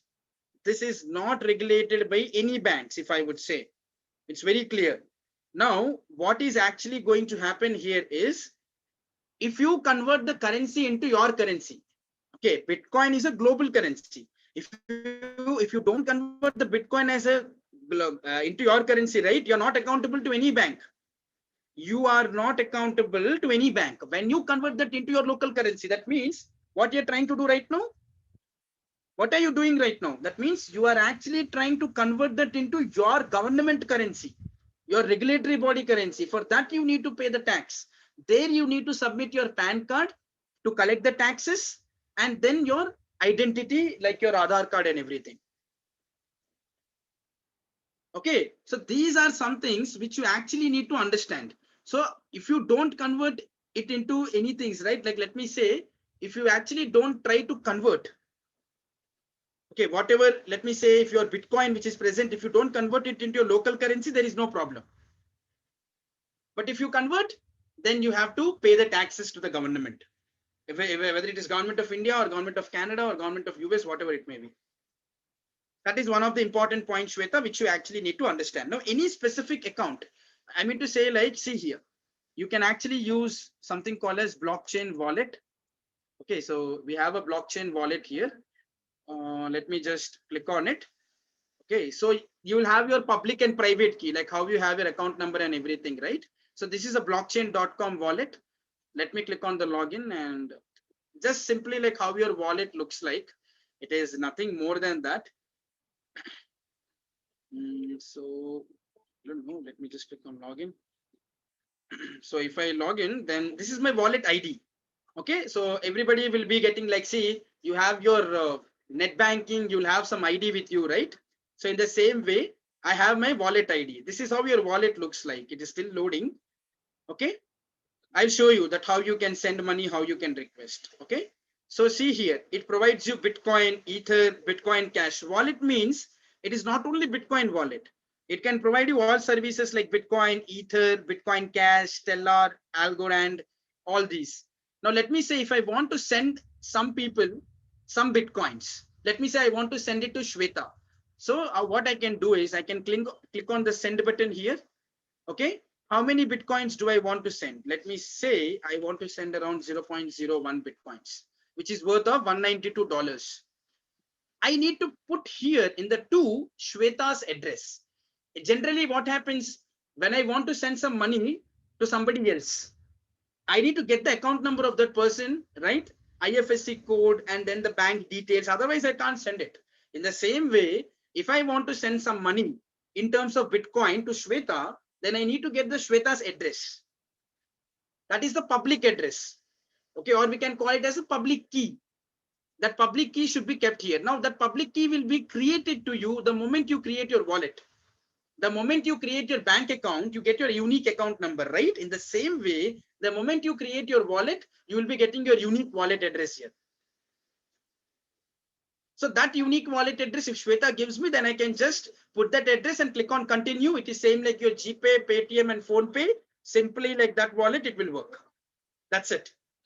This is what I want to say you. Now, if you want to request somebody, see here, there is a request button. Let me click on the request button here. Like same like your Paytm. Okay. Now, if you go to US or to Canada, people use this, what do we call it, as a barcode. And then they try to scan this and then they pay it. Same like your Paytm. So automatically the money will be created into your wallet in the form of a Bitcoin. So this is one way where you can request it. And now there is another one here, swap. Now swap is to swap your cryptocurrencies. That means you have Bitcoins, one Bitcoin. You want to convert that Bitcoin into Ether. So this is a swapping mechanism, which is also provided in the wallet. So you can swap your cryptocurrencies. You can provide your email ID, verify it, add your name and address, and then you can start swapping it. I didn't verify it. If you want, you can do that also, swapping mechanism. And then you can buy and sell crypto. Okay, you can buy the cryptos and you can also sell it here. So I explained you the sellbitcoins.com here, right? The localbitcoins.com, whatever I explained you about buying and selling, you can also do that in the wallet here if you don't want to use it. So this is a global one where the taxes will be deducted. This blockchain.com wallet is the global wallet where you're accountable for everything. But here, if you see the sellbitcoins.com, Forex taxes will not be deducted. That's it. Rest all will be taken into consideration. Now, when will the tax be deducted? When you convert that into your local currency, then only the tax will be deducted, guys. Okay, if you just transfer it, let me say if I transfer to Shweta directly the Bitcoins, right? No tax because I'm not accountable to anyone. It is a peer-to-peer transfer. Prashant is one peer, Shweta is another peer. So I am doing a peer-to-peer when I'm transferring the Bitcoin. But when I'm converting my Bitcoin into my local currency, that means I am trying to convert that currency into my government one. Then I have to pay the taxes to the government, whatever money I'm trying to convert. So this is one thing which you need to have a clear picture. So Shweta, I hope you got the answer for what you have asked. Okay, so let me quickly take rest of the other doubts and we can wrap it up. So I also have another meeting. When we want to sell it, it will be converted. Yeah, you have to convert it. Yeah, it will be converted. Does this trading require? Okay, done. How will we get money back? Is it in bank account? Yes, Krishna Kumar, you have to, it will ask you the bank account number. So you have to provide it and then to that account, it will be credited. Is it like stock market trading? Vijesh, yeah, it is. The mechanism is same, but the working is different. Okay, whatever mechanism behind the stock market is present, right? It is same, nothing different, but the way of working is little bit different. That's it. In March 2020, ban revoked. Yeah, Krishna Kumar, thanks for the information. Yeah, good. Okay, so any other thing which I missed, guys, sir? How to select the tool or software as per the application? Dr. M. Lakshmi, so what I would say is tomorrow I'll explain you this doubt. Okay, tomorrow when I will deal with Ethereum part, right, I'll explain you this question. There are many simulators, Dr. Sarvesh, like if you would go and explore it in the internet, right, there are so many simulators. Like if you want to find out the SHA-256 algorithm, right, they have used around 20 types of simulators to find out the SHA-256 algorithm. So if you want to prove that SHA-512 is the best one, then I think you have to use around 40 to 50 form of a simulators, which you can actually try to come up with an appropriate or a desired result, if I would say. Which platform is which? Okay, Windows is platform, wallet is hacked. Yeah, wallet is hacked, Krishna Kumar, that's right. Okay, guys, any other doubts which you all have? Bitcoin use the blockchain technology. Okay, I didn't miss anything. Okay, one last question. Satyabama, is Bitcoin price is low after we purchased, then we have to wait for selling, sir? Satyabama, it is simply like a stock. Okay, if you know about the stock market, right? You buy the stock when it is at low, right? And then you wait for the right time. When the stock value go high, you sell it off so that you'll get your profit. Simple. It's the same logic here also. You will hold it. Once the value is high, if you feel, you will release it. You will sell it off and then you'll get your money back. So you can use localbitcoins.com like that and you can sell it. So I hope I have resolved all the doubts, guys. Okay. Everyone not from the cash. If we sell, can we get the amount to our bank? Yeah, that's what. It will come to our bank account only. There are two things, Srinivas, here. Okay. One is if you sell it in the wallet. Okay. If you sell it in the wallet, your Bitcoins, then it will be in your wallet only. If you sell it in your local currency, then it will be attached to your bank. There are two different ways. If it is Bitcoin to Bitcoin, it is your wallet because Bitcoins are not supported by the bank accounts. If it is a normal transaction like a local currency, then it will be taken care by your bank. So how was the session, guys? I hope everybody understood it, right? Like whatever, how to sell our local currency. Krishna Kumar, yeah, how to sell to our local currency means I said right here. See, if you have this Bitcoin.pdf right now, right? When you go to sell crypto, okay, when you go for the sell crypto here, right? You will select your currency here, okay? So right now, whether our currency is available or not, we have to check it out. But yeah, for the time being, right now, if you could see, these are actually present here. So you can actually use ZepPay. Okay, we can use ZepPay and then we can actually try to use it. So we will have our currency here. You can just click on our currency like this. Okay, and then it will take you and then it will make you convert it into our currency and then you can use it. That's how we can actually try to implement it. Guys, I hope everybody of you have understood or you would have got some important insights. Yeah, thank you guys. Thank you so much. Yeah, okay. So I hope you are understanding it. That's one thing which I require, nothing more than that. If you're understanding it in an appropriate way, so that tomorrow you can use it to the maximum extent, guys. Okay. Yeah, thank you guys. Thanks for acknowledging. And tomorrow we will have the session at the same time, guys. It is at around 12:30 to 1:30, whatever I have taken today. So we will have, that would be my last session for tomorrow. Please try to attend and I will explain you about different things related to Ethereum part. Okay, what is the Ethereum, what is smart contract, how we can use it in a different way, and I will explain you some real life applications. Okay, so that it will be benefited for you in the long run. Okay, yeah, thank you. Thanks for all of you for all your wishes and for all your feedback and everything. Thank you so much, guys. Kindly tell us something for research in this area. Yeah, Shweta, I will address it tomorrow. Okay, tomorrow I will address this question also. So because tomorrow's topic is actually related to Ethereum, right? Where we have smart contracts and everything. There you will have a lot of things to do research, which I will give you some suggestions so that every one of you can actually try to explore and you can do research on top of it. Okay, and thank you guys. Thanks for listening to me patiently. Have a great day and we shall meet tomorrow at the same time again. That's at 12:30. Okay, thank you. Have a great day. Bye-bye. Over to Asta ma'am. Thank you so much, sir. Thank you. And I think कि अभी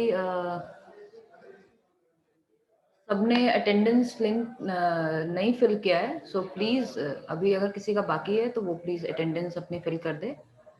After that, your session is start tomorrow at 10:30 a.m.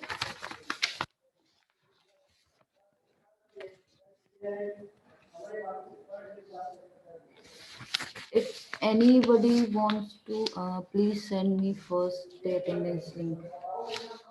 Vijesh sir, वो attendance link already complete हो चुका है. आप कल थे but I think आपने अभी कल फिल नहीं किया था. रिकॉर्डिंग श्योर सर, अभी मैं बाद में आपको प्रोवाइड कर दूंगी. विजेश सर, डोंट वरी, मैं आपका अटेंडेंस लिंक फिल कर दूंगी. रिकॉर्डिंग श्वेता मैम, बिल्कुल, मैं पीपीटी भी अभी सर से लेके मैं आपको भेज देती हूँ. मैं सभी को पीपीटी प्रोवाइड करा दूंगी. Need recording. Sure. Attendance link for today is already given by me.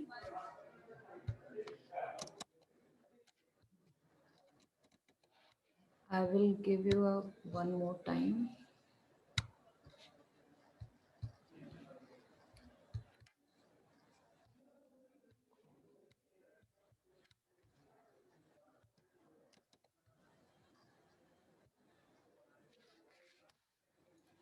I will give you a unable to fill.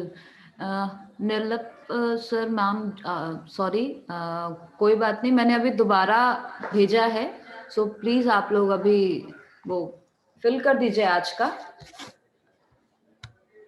Okay, I will give you a yesterday's link.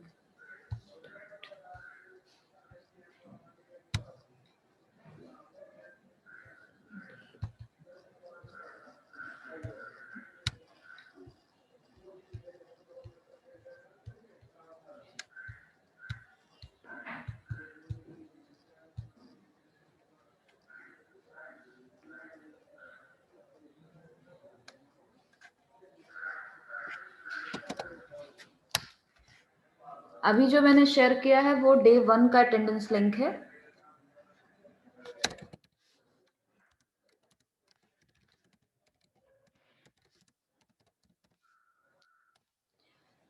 Sure sir, please you may leave now. मैं अब meeting को close कर रही हूँ. Thank you so much everyone. Tomorrow I will meet you with 10 AM. Thank you.